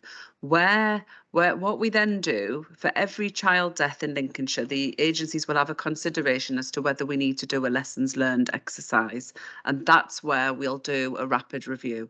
And the rapid review, and there's a national process we have to follow on that. So we notify panel that we think we need to get all the professionals involved around a table. They meet in person several times. They meet with the family. They produce reports, and then a report is written around that child. The family are well aware that that's happening. The report, if they want it to, is shared with the family. As I've said previously, if the coroner asks for that report, it's shared with the coroner, and it's shared nationally with the national panel. So all of those, and there aren't many, thankfully, but those deaths would be included in these figures. I think if I could come in, Chairman, that every child death is tragic. I'm sure we're all agreeing around that. But in terms of those figures, a large percentage of them, very sadly, is due to a health issue that they had at birth, as Heather has already alluded to. Just to reassure you that a small amount of child death, depending on each year, will be as a result of harm.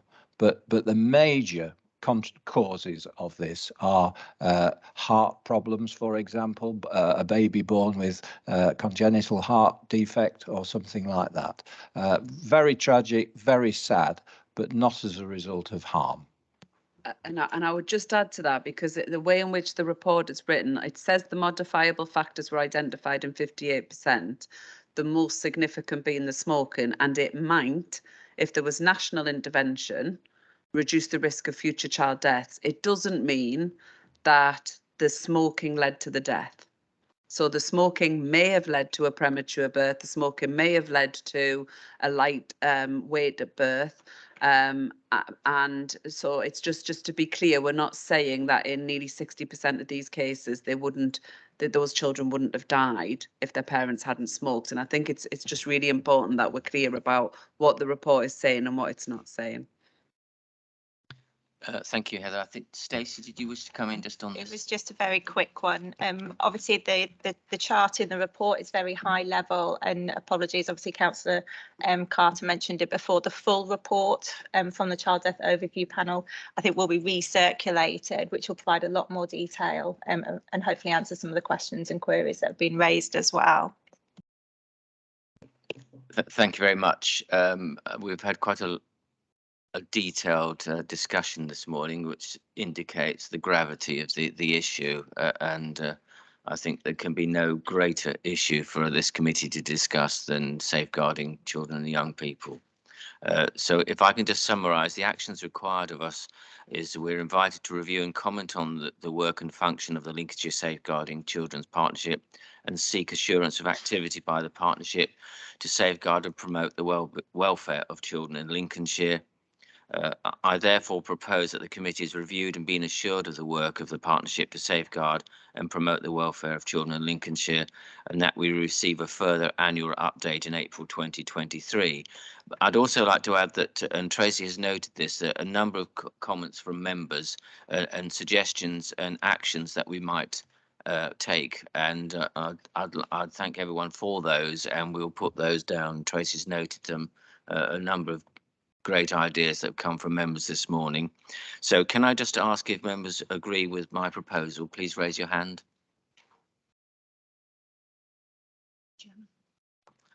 Thank you very much. That is agreed. And on behalf of the committee, I'd like to thank our guests, Chris, Stacey, Philip and Fenella, for attending the meeting today. Please feel free to go. And I think in view of the length of time we spent on this particular item, I'm going to bring forward our 10-minute break to now, and we can reconvene at 11:45. So we'll take the break now instead of it as indicated earlier. Chairman, could I just say one thing before you break? I mean, on behalf of myself and Stacey, I'd just like to thank you and your committee and all the members for carrying out this piece of scrutiny. I think it's really important to the work in Lincolnshire that it is scrutinised, that we do have your members asking these important questions. And out of today's work as well, there's been some fantastic contributions and offers to actually develop our work. So thank you very much. Thank you very much, Chris. Thank you.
Welcome back, everyone, for the second part of this morning's meeting. We're now on item 6 on the agenda, which is commissioning arrangements for holiday activities and food HAF programme. This item is for pre-decision scrutiny prior to a decision by the executive on the 4th of May.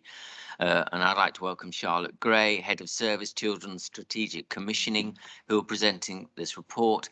And welcome also to Sarah Gregory, Commissioning Manager, Children's Strategic Commissioning, and Nikki Myers, Interim Head of Service, Early Years and Childcare Support, who are in attendance to help answer questions. So without delay, it's over to you, Charlotte. Thank you, Chairman.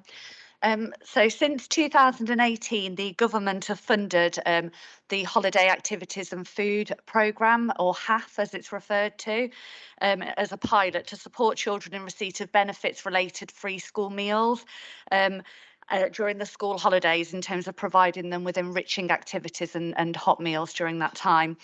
Following the pilot programme, last year, the government rolled out the HAF programme and funding for it to all upper tier local authorities. The council received a grant of £2.5 million last year from the government, and at the time in Lincolnshire we had about 22,500 children who would have been eligible to access that provision. So the holiday clubs have to follow national guidance, and they provide, as I've said, healthy meals and enriching activities amongst a range of other things for children. The clubs have to run at 4 days at Easter, 4 days at Christmas, and 16 days over the summer school holiday period. During the pilot year, which we had to stand up very quickly, we had 5,000 children engage. And we used over £1 million of the funding. Feedback in terms of the children access through the pilot was very, very positive from families and children themselves. We know that there were some challenges though with delivery. Obviously, during that time there were various COVID restrictions that came in and out over those various periods of time. We also had less schools than we would have liked who were able to deliver the HAF programme directly, mainly because schools and their staff felt really burnt out from a lot of the pressures throughout the pandemic and felt that their staff needed a break. So we relied a lot on other organisations to come in and deliver those services. We also recognised during the pilot that we really needed to expand into secondary age pupils and also make sure that our HAF provision was really inclusive for children with special educational needs and disabilities, and make sure that they also had the same opportunities as their peers to engage. So taking that forward now, the government has agreed funding for the next 3 years for the HAF programme. Guidance is largely the same in terms of what's expected to be delivered. And this year, the council will receive £2.6 million in funding for the programme. And that increase is down to an increase in eligible children. And really now we're looking at how we're taking the lessons learned from the pilot and mainstreaming this over the next 3 years and how we want to commission this going forward. So we've had the Easter programme that's just been delivered, which is we've seen a bigger increase in terms of providers who are delivering. And again, we've had some really, really positive feedback, and we've had more places that have been offered to children with special educational needs and disabilities. So that's really positive. Going forward, though, clearly we need to grow the HAF programme. We want to make sure as many eligible children and young people that can access the provision do have a place available. So we're going to continue to offer the provision over a mix of venues. So that will be on and off school sites, early year settings, district council, leisure provision. But we also will work and continue to work with voluntary community sector and private providers of out of school activities as well to grow the offer. We want to focus on face-to-face delivery. It's really important that children get the activities face-to-face, that the activities cover a broad range of activities, that hot and healthy school meals are provided to children, and nutritional education. We also want to encourage providers who currently offer activities but charge to broaden their scope. So we will allow providers to offer some chargeable places as well. And equally, we're allowed to offer spend up to 15% of the funding for children who may not be eligible because they receive free school meals, but actually may be open to children's services and have other vulnerabilities and think that they would really benefit from accessing the provision during school holidays. So that's a really positive thing. We are recommending then, as with the pilot, that we continue to directly award grants to our strategic partners, so schools, early years settings and district councils. They will still have to bid via an expression of interest to deliver the HAF programme, but we will be looking to award them grants for up to 3 years, so we reduce the burden on them administratively of having to keep applying for each individual HAF period, and they will need to meet HAF criteria in order to be granted. And then more broadly, because we will have a reliance on a larger group of providers and looking to increase that, HAF falls under the light touch regime of the Public Contract Regulations 2015, but it's proposed that we continue to offer the funding through a grants programme, but we want to make sure that it's fair and competitive and that we provide a lot of opportunity for providers to bid, but equally that we've got criteria that providers must meet. So we're proposing to run it through a process called an open select list, which we use in commissioning regularly, and it means that providers have to meet minimum criteria. It's a relatively simple and straightforward process, and then we'll be able to run mini competitions. So as far as possible, we'll bring new providers in and provide grants over a 3-year period, giving them sustainability to increase staffing and the number of provisions that they can offer. But where we've got gaps in provision across the county, we'll run mini competitions periodically and be able to keep bringing new providers on through the course of 3 years. And we will continue to monitor the quality of provision as well, and make sure that we're getting out and visiting settings and that the activities are of the right standard that we would want for our children and young people. So we have considered other commissioning approaches which have been set out in the report, such as a framework or a dynamic purchasing system, but they tend to be more restrictive in terms of their flexibility, and so we feel and we recommend that an open select list approach is used for the commissioning of the HAF programme going forward. So the recommendations have been set out in the paper in front of you.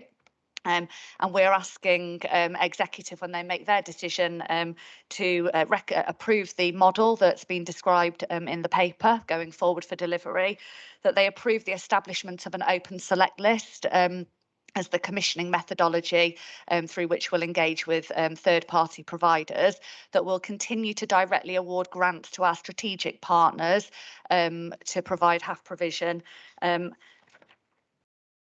that the delegation of authority to the Executive Director of Children's Services and the Executive Counsellor for Children's Services to take all decisions necessary in relation to conducting the OSL and awarding grants going forward.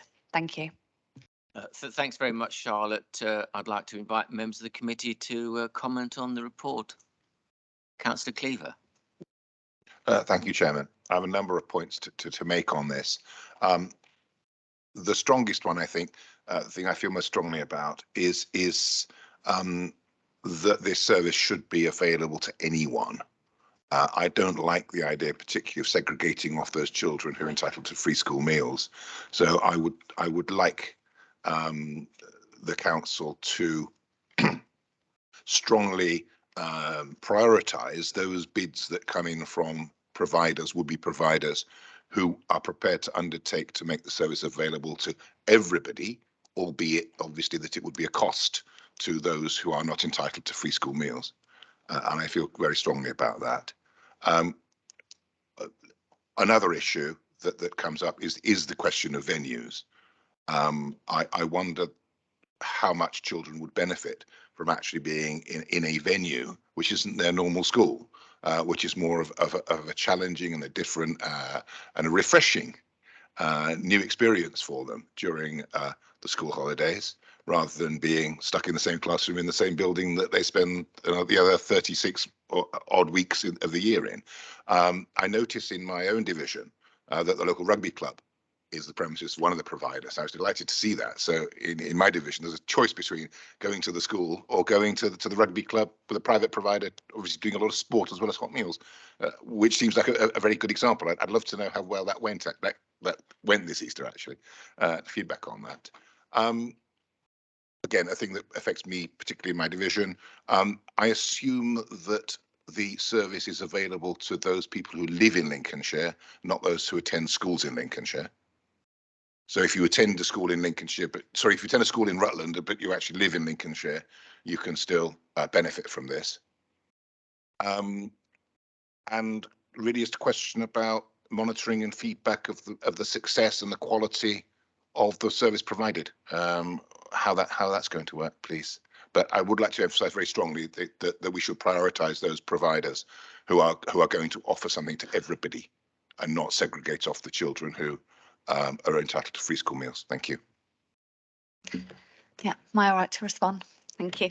In terms of, I think what we've tried to do is make the sort of the programme that's going to be here now for the next 3 years far more available to other children and young people. We were really, obviously, the guidance is very clear that we have to focus on children who have access to benefits related free school meals, but we recognise that that might mean for other providers who offer chargeable services that it might restrict their ability to become involved in delivering half, and actually we want their experience.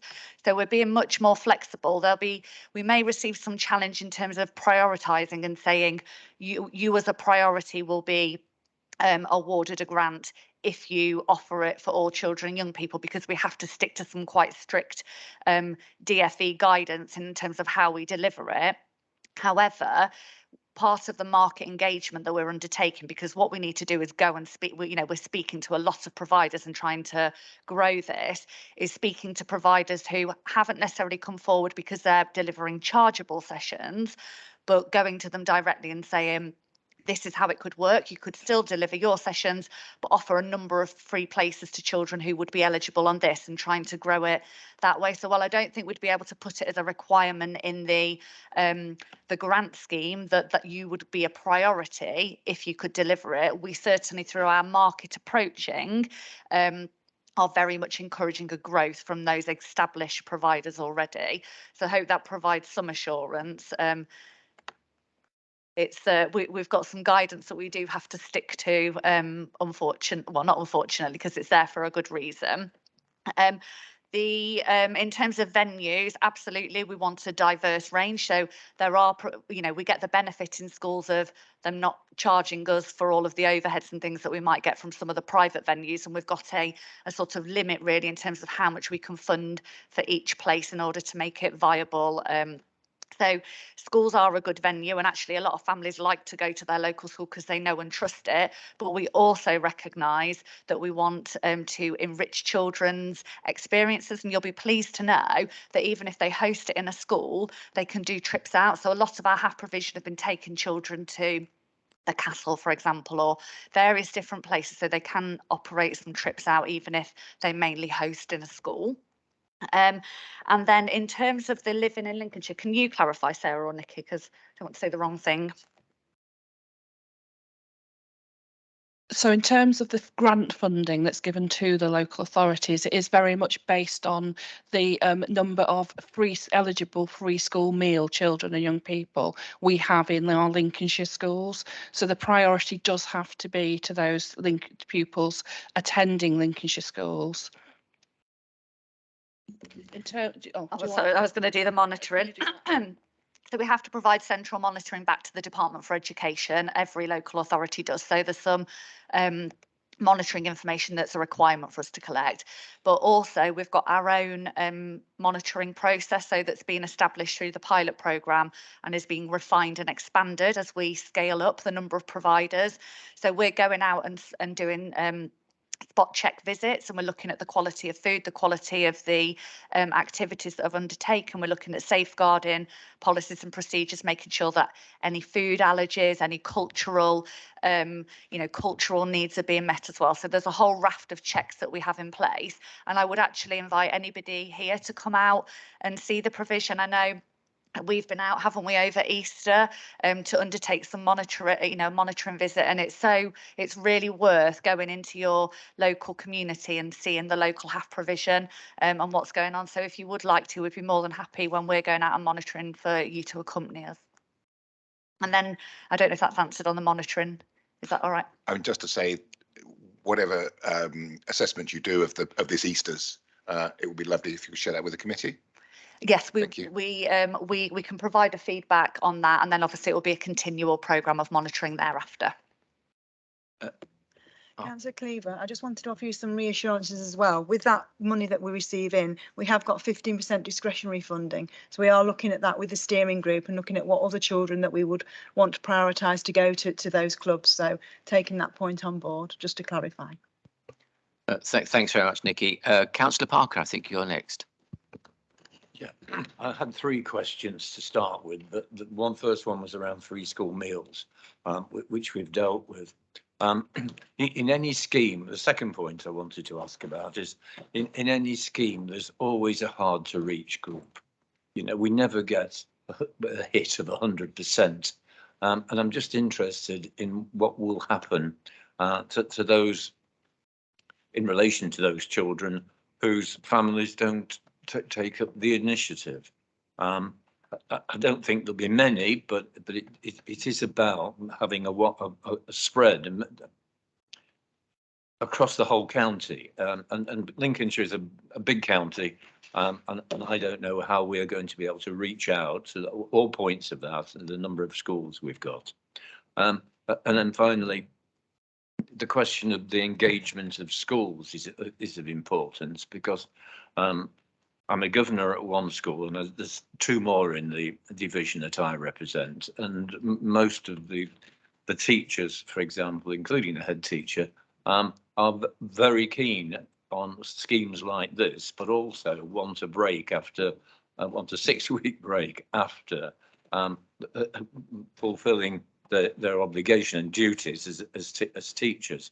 And I just wondered how we're going to tackle that particular issue. Okay, thank you. So in terms of, if I take the hard to reach communities, so because we've got a clear track in terms of where provision is being offered over in the county, we've got some communities where, you know, we've got the ability to target and say we know that you know, that we've got a cohort of children potentially that we really want to get some provision really close to where they live. And then because of having an open select list approach and being able to, every time we run a half programme, target where we've got certain areas and bring in new providers in that area, we'll be able to fluidly look at where we need to increase provision. And we've already done that. And I think the thing is, on the ground, if we've got children who teachers think would really benefit from engaging in half, but perhaps aren't, that we're using the dialogue and communication with schools for the head teachers to contact those families and encourage them and sell the benefits of that child attending. So it's using that relationship. So even though the school might not be the provider in that area, it's about the school then, you know, as the trusted individuals working with that family, saying, come along. And I think that sort of leads into the second point around schools as a provider. Although we've not got as many schools who are actually using their staff to deliver it, we've got an awful lot of schools who are using their premises and allowing, say, for example, their normal sports provider who comes in and delivers every week to use their premises. Often you might get the head teacher or a school member of staff on site on the day that they're delivering. But they are fundamentally involved still, even if they're not the provider. You might have the sports provider, for example, as the person that we've got the grant with, but they are working hand in hand with the school to make sure that the right children are attending. So it is something that we are going to be working directly on to make sure we've got more schools on board, but equally working with these providers to make sure that they are covering more schools as they, you know, hopefully have got security through 3 years worth of funding to grow their staff in that time to cover it. Did you want to add anything? Just looking at our hard to reach groups, some of those are open to our statutory services or on plan through TAC arrangements. So one thing we've done leading up to the Easter programme is really work with our social care teams and really promoted this offer through there and they've helped us to get those people onto the programmes, those children and young people. So that's been really positive as well, really working with our own social care teams to get that offer really firmly embedded with that cohort of our children. That's one more question, and that's relating to the way that we as a local authority, like every authority, operates, which is usually in terms to the starting point is desired outcomes. Okay, and that can be translated into targets. Okay, what would we say would be our target for the hit rate for young children and young people picking up and benefiting from the scheme?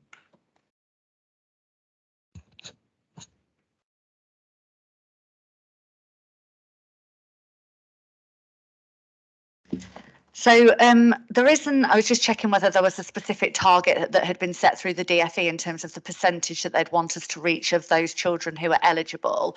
There isn't a specific target, but at the what we're sort of looking at from a funding perspective is we've got a unit cost in terms of how much viably we need to spend per child in order to cover the cost of the activity. The reality is with the £2.6 million, we're unlikely to be able to reach 100% of our nearly 30,000 children and young people who would be eligible with that funding. But at the moment, you know, as Councillor Bradwell asked me a similar question, and you know, I would expect us to be working with well over 10,000 to 15,000 at least of that cohort. I mean, we have to remember as well, particularly for Easter and Christmas, where it's quite a shorter break. A lot of families actively, they like HAF, they think it's great, but they are actively choosing to spend time with their children as well and not put them into them. So there is a balance between, not everybody will want to take up the offer regardless of how enriching it might be. I think the summer programmes will invariably prove to be the most popular, and that's when we'll see our highest numbers. Just to add to that, we've completed a delivery plan that's submitted each year to the DfE, and then we report back to them on the numbers that we've been able to get into the programme. So it's around the figures that Charlotte has said. Thank you. Councillor Tyrrell, I believe you have a question. I think all my questions have been asked and answered. Thank you. Okay, thanks very much. Councillor Blackburn. Yeah, I would just like to ask, if there are children that are eligible, but they're not in an area where it's being delivered, does your funding go as far as covering transport for them? Because some parents might not be able to afford to get them there. We did have some gaps prior to the Easter delivery, so we had some gaps along the east coast and Spalding, but with the Easter delivery and new providers coming on board, we don't have any particular gaps across the county now. But we do have an element of that can be used for transport as well, so we would look at that if it wasn't within walking distance or travelling distance that they could get hold of. Yes, you can. And just to emphasise that as well, what Nikki was just saying, so during the pilot year, we did have some instances regarding that where they were being, because of the East Coast area, that we were being delivered in a certain area, but support around transport was provided so that those children could access the provision. Thanks so much. Councillor Carter. Thank you, Chairman. I like it. I think it's the right approach that you've gone for, and it's good to see that flexibility. I would be keen to see the third sector groups as a more of a priority of getting the contracts actually over the district councils or anything, because district councils do many things and they do many things very well, but actually these individual groups specialise in these kind of services. So I would very much prefer to see those as the first choice preference.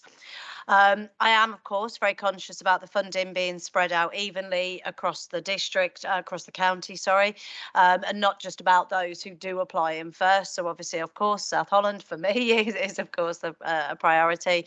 And one of my focuses was going to be about the funding, because if something's delivered in William Stukeley and Holbeach, then Holbeach and Marks people, for example, will find it hard to get in. So I'm glad to hear about the transport element.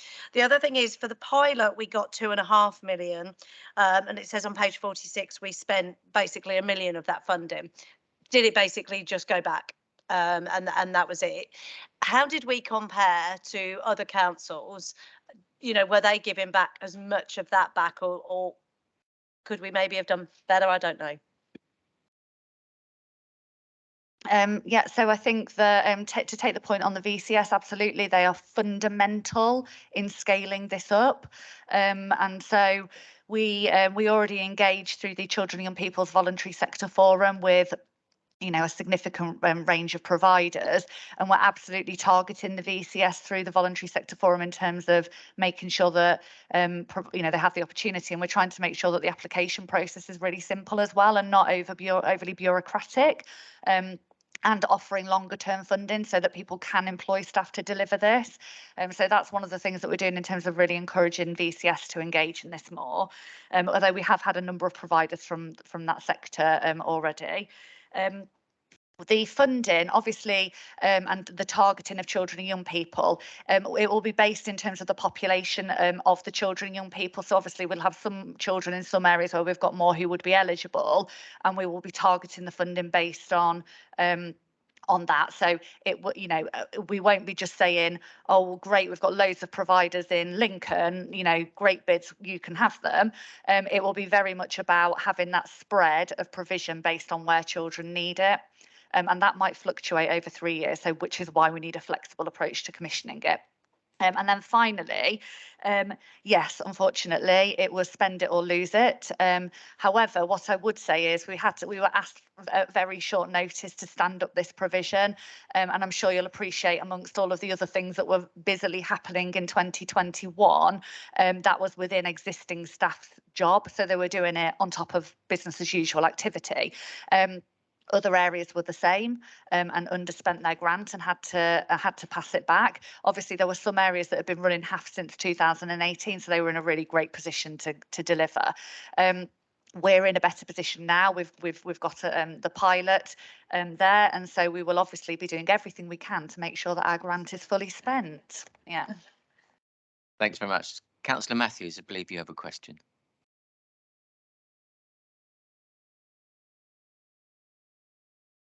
I do, and I'll apologise for squeaking. I'm in long COVID, I think. I'm clear, but can't speak properly. On page 46, I think there's some very telling information. It says that in the pilot in 2021, there were 22,500 Lincolnshire children aged 5 to 16 who would have been eligible. Clearly, there would have been. But we've just heard figures that there will be nearly 30,000 people, young people eligible in 2022. And then we heard a sort of a finger in the air. We hope it will be well over 10,000, maybe as high as 15,000. And yet at the bottom of page 46, it says across the 3 HAF programmes delivered in 2021, Easter, summer and Christmas, 5,500 pupils were engaged. That's less than a quarter of the eligible pupils. And that cost £1.5 million for those 5,500 pupils. So I'm ever so sorry to say that the arithmetician in me and the strategist in me is saying we're not going about this the right way. And I'd colour that with my knowledge of what happened on the East Coast and the gaps that you've talked about, and the fact that we have highly vulnerable children, we have a sparse school population with a lot of busing going on, we have a fantastic migrant population in the summer where there are a huge number of people coming, there are a huge number of people drifting, we're working in the seasonal economy. And I just wonder why we're not doing a direct provision where we use all of the money to engage people to go and make provision where we want it, and then target all of the people, because you used a phrase, we make sure the right children are attending. Well, the right children are the 22,500 or the nearly 30,000 in this coming year. And I think that we're basically funding somebody else to do a summer holiday program. And I speak as someone who has run summer holiday programs for years and years and years. And I don't think this is the way to go about it. I'm ever so sorry. That whole fundamental expenditure is not right. That's not to say what is not going to be delivered is bad. It's just that I think we've got, well, let's hope it works. And I think we should have a more direct control over this. I'm ever so sorry that the fact that in the pilot, less than 25% of eligible children attended means we've not. So my second question is, what are we doing to find out what happened to the 75% and how we're going to overcome that for this year's expenditure? Because I just think this is serious finger in the air stuff. I don't think it's valid. Am I right to come in? Sorry. No, I do take your point, and I think the reflection on the pilot is because the speed at which we had to stand that up, that was in terms of the unit costs that were being paid and the number of spaces that were available, that was one of the main issues. We really quickly had to get this in. We didn't have, although there were 5,000 spaces, we would have wanted and we would have happily bought more, but we didn't have the providers offering it. So it wasn't the, and we were working hard to get the numbers up, and equally some of the unit costs that we were having to pay and for additional activities as well over the Christmas period, because we knew that we had the grant, we had that grant available, and I suppose what I'm saying is the pilot, we were very much having to work in a fast and less planned way because of the nature that the grant arrived to us and we needed to mobilise quickly. Whereas this programme is very much about needing to refine the unit cost in terms of what we're offering, making sure it's absolutely value for money. The reality is we're unlikely to be able to deliver to every single child who is eligible, but we know that not every single child will take it up. But I suppose I don't think I'm quite understanding in terms of the methodology in saying that we won't be able to, that it's the wrong approach. I don't think I've quite understood what you mean in terms of what would be the right approach. Sorry. I think Heather wishes to come in. Yeah. Sorry, I couldn't get my microphone on. So just to clarify, I think, Councillor Matthews, what you're saying is your experience on the East Coast was that the providers didn't come forward, therefore the provision wasn't there, therefore we couldn't spend the money and we couldn't get those young people to activities. Where they did come forward, they were dispersed and transport was an issue. And I think that what you're suggesting is that if we kept more control and we directly delivered the provision, we could put it exactly where we wanted, we wouldn't be reliant on providers. Very good, Heather, as you always are. I think I'm asking for a hybrid model. I think we should have some direct control to target those that aren't engaging.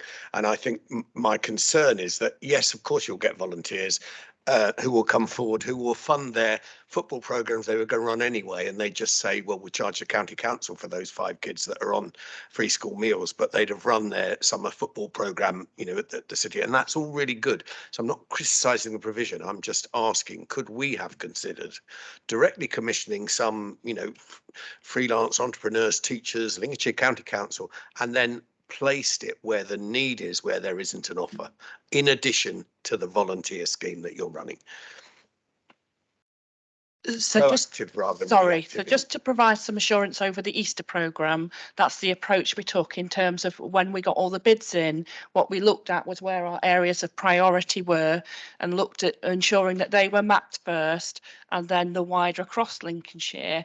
But because we did get some bids that were offering provision where we knew we already had it covered, so we didn't accept those, or we only accepted for what they were suggesting for where we didn't have it covered. So we have certainly been able to do much more of that mapping and in advance before the Easter programme this time. And also we are using also some of our LCC colleagues as well to help to deliver that. So for example, our music service has helped to support some of the delivery, and we've also had some support from our youth team as well. So it is a very much more mixed model this time around, and that has been implemented as part of the Easter programme.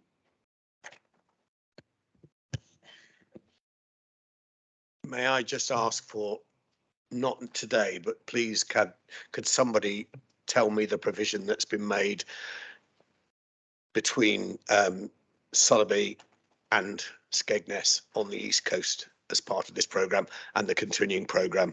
Because I imagine that we've got quite a high proportion of those eligible children, and I'm not getting the sense within the community that that offer is there. So it's, but not today. Now we've gone on long enough. Thank you. Is that all right, Chair? Yeah. Thank you. Thank you. Did you want to come back, Charlotte? No. I can just, yeah, absolutely, we can share that with Councillor Matthews, and also, you know, I think probably helpful if we extend the offer of a visit as well to look at some of the activities that are going on. Thanks. Oh, Can you include me before too? Other thing I want to ask question, you often to go out to visit to taste the school dinner. I am interested. Okay. Thanks, Councillor Sear. Councillor Parker. Brief. Yes, if you could. We extend that point that was made by Councillor Matthews to every councillor? Yeah, I think actually Councillor Bradwell did write out previously to all councillors. We did a briefing for that gave a link to where all the activity was happening. We will do that again, absolutely. Thanks very much. I'm very conscious of time, so I think we'll have to call it an end to questions. The actions that are required of us are we've been invited to consider the attached report and to determine whether the committee supports the recommendations to the executive as set out in the report, and secondly, to agree any additional comments to be passed on to the executive in relation to this item. And I know Tracy's taken some notes. The 5 recommendations to the executive are set out on pages 43 and 44 of the agenda pack. As I've said, Tracy's made some notes of our comments. I therefore propose we support the recommendations. Can I please have a seconder? Councillor Smith, thank you very much. We now vote on the item. You're voting on whether you support the recommendations to the executive and agree to those additional comments to the executive. All those in favour, please show. Unanimous, Chairman. Unanimous. Thank you very much, and thanks to Charlotte, Nikki, and Sarah for your contribution this morning.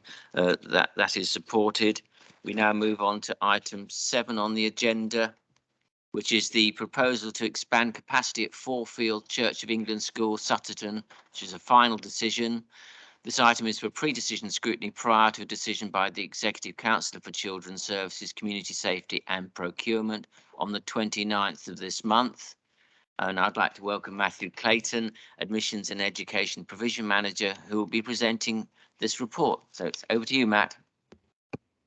Thank you, Chairman. And I feel very lonely that all my colleagues have just left me.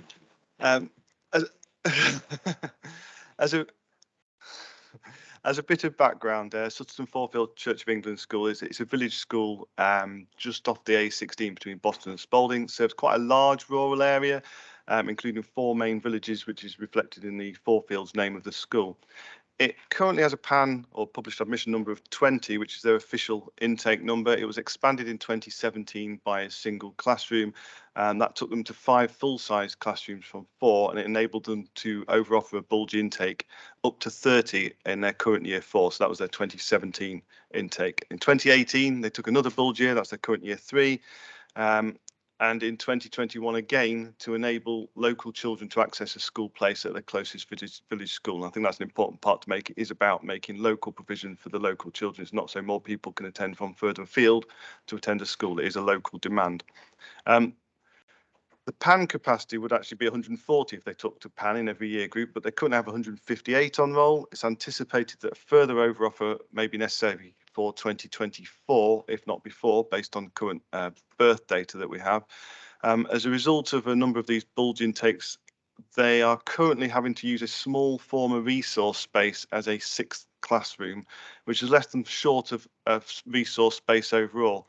The space they currently have, it's in Appendix D, which is page 97 in your report. It shows the current layout of the school and the small classroom of just under 35 square metres, labelled as room 36. That smaller classroom has been used for a year 6 class of 20 pupils. It works okay as long as the class size is kept small across the full structure of the school. A class of 30 would not fit in that space. With the class structure necessary from 2023, if they stayed across 6 classes, then no class would be small enough for the current 6th classroom without some very large mixed year groups and some mixing across the school to make that work and fit. There's obviously there a clear case for an extra full-size classroom to be built to increase the PAN permanently to at least 25 if they were continuing to use the undersized classroom, what would then become the 7th classroom. However, they would still be without the resource space a school of this size would ideally have and would still need to mix year groups. So whilst it would be cost effective, it would still leave the school with a shortage of intervention space, and therefore it's been proposed in this report that the infrastructure is put in place for 7 full-size classrooms so they can take back that space as a resource space and have the infrastructure they need for one form-entry school, and that would obviously allow single year group classes across the school. That could be achieved by building 2 new classrooms and reverting that classroom space back that I mentioned. The early indicative layout is shown on page 99 in Appendix D. More detail would come later at the planning and application stage. The proposed expansion is by more than 30 places overall and 25%, so therefore it triggers a statutory process in accordance with DfE legislation. In that process, that started on the 11th of November 2021 with pre-publication consultation, then through to a statutory notice being published on the 2nd of February this year, followed by a representation period. And now we're at the final stage, which is that final decision by the LA as the decision maker on whether or not to progress with an implementation date of September 23 for a new capacity of 210, which obviously would require the building work to take place. The details of the full process are in the report. It includes the responses from the consultation and the representation period. Summaries included in Appendix A. It shows the majority of respondents support the proposal. Any concerns raised have been addressed in the report. Any of those concerns in relation to the likes of planning, parking, traffic and access will be considered a part in the planning application consultation process, which would come later if this proposal proceeds.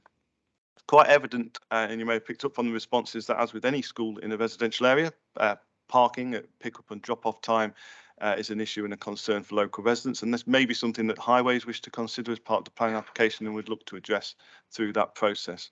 So if the recommendation is to expand the school, is supported as per the paper, it would progress through the planning process accordingly, and a later paper would come back regarding the capital appraisal process for this scheme, which would offer more detail. At this stage, I'd welcome any questions or comments on the paper and the proposal and the recommendation. Thank you. Thank you, Matt. Do we have any questions for Matt? Councillor Smith. Thank you, Chairman. It's not a question, but it's more of a statement. And as Matt's already alluded, notwithstanding some of the concerns from some local residents, the increase in the published admission number will actually be a big benefit, I think. So I'm quite happy to move the paper as it stands, Chairman. Thank you. Thank you. Do we have any other questions? Councillor Matthews. Great plan. I've got no issues, and it looks like the population is increasing. But have we forward planned enough? Bearing in mind the work we're doing in Holbeach and the fact that the world is creeping up the A16 towards us, and it has over the time I've been here, and it's starting to all look very clean and tidy on that road. A lot of house building going on. Might there just be another a look at the design to see that in future you could fill a space easily and cheaply in 10 years time, rather than sticking something on the end? It is just that question. I have got no issues whatsoever with what's going on. I just think the numbers are likely to grow rather than shrink. Yeah, just on that point, a very good point. We do, when planning the design of schools, is try and future-proof them as much as possible. So if there is a need in the future to expand them further, that we can anticipate where that might be. And a good example of that is when in 2017-18 we did the other classroom extension. We considered what might happen in the future if we needed to do what we're doing now. So we do try and do that as much as possible. Obviously, it's limited by the site size and access and things like that. So it may get to a point where at some point in the future another school is required. But at this stage, plan as best as possible based on what we know at this point in time. Thanks very much, Matt. If we have no further questions or comments, then I'll just recap on the actions required of us. The committee is invited to consider the attached report and to determine whether the committee supports the recommendation to the Executive Councillor as set out in the report, and to agree on any additional comments to be passed on to the Executive Councillor in relation to this item. The recommendation to the Executive Council is set out on page 58 of the agenda pack. The comments from the committee's discussion on this report have been recorded by Tracy and will be passed on to Councillor Mrs. Bradwell. I therefore propose that we support the recommendation. Can I please have a seconder? Councillor Smith, thank you very much. We'll now vote on the item. You're voting, of course, on whether you support the recommendation to the Executive Councillor and agree to provide the additional comments to the Executive Councillor. All those in favour, please show. As unanimous, Chairman. Thank you very much. It's unanimous. Thank you. And thanks, Matt, again. And we'll move on to the next item. Thank you very much. Item 8 is the Children and Young People Scrutiny Work Programme. The item sets out our work programme for 2022. And it's over to you, Tracy. Thank you, Chairman. I have no amendments to the work programme, so it's as published as in the agenda pack. Just to highlight that at the last meeting, the committee requested further information on educational attainment relating to SEND, EAL, boys versus girls and correlations between deprivation attainment. So a report on educational attainment in Lincolnshire schools has been added to the agenda for 22nd of July, along with the overview of the education white paper that was mentioned by the chairman earlier, and the education investment areas report that's provided an education theme for most of the July agenda, which enable the committee to delve into this area in more detail. The July agenda also has a report in relation to a decision for a new children's residential home in Louth. This relates to the previous reports the committee has considered in November on the residential estate expansion programme and the new Lincoln Children's Home. The decision will be taken by the leader between the 27th of July and the 5th of August. And that concludes my update. Thank you, Chairman. Thanks very much, Tracy. I'd like to invite members of the committee to speak on the report. Do we have any speakers? Councillor Matthews. Thank you very much. I'd like this committee to receive a report on the HAF programme effectiveness in 2022 based on my concerns and anxieties, but the very good answers that we received. But please, before we start planning for 2023, could we receive a report to this committee on what's happened this year? Thank you very much. Thank you, Councillor Matthews. That seems a perfectly reasonable request. I think we can accede to that. Yes, as noted. Any further comments? No? Well, the actions required of us in this case are to review and agree the work programme as set out in the report, to highlight for discussion any additional scrutiny activity which could be considered for inclusion in the work programme, and I think we've done that. So I therefore propose that the work programme is agreed. Can you please raise your hand if you agree? Thank you very much. That is agreed. We now move on to item 9, which is consideration of exempt information. Item 10 on the agenda contains exempt information, and we will now need to vote on whether we go into private session.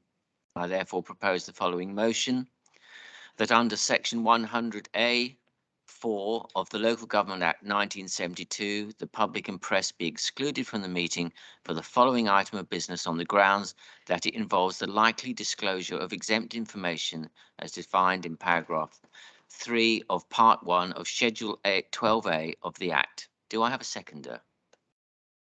Councillor Smith, thank you very much. We'll now vote on this motion. You're voting whether you support the motion to exclude the press and public for the remainder of the meeting. All those in favour, please show. That's agreed. We'll now pause momentarily while we wait for confirmation from Tom that the public link has been terminated.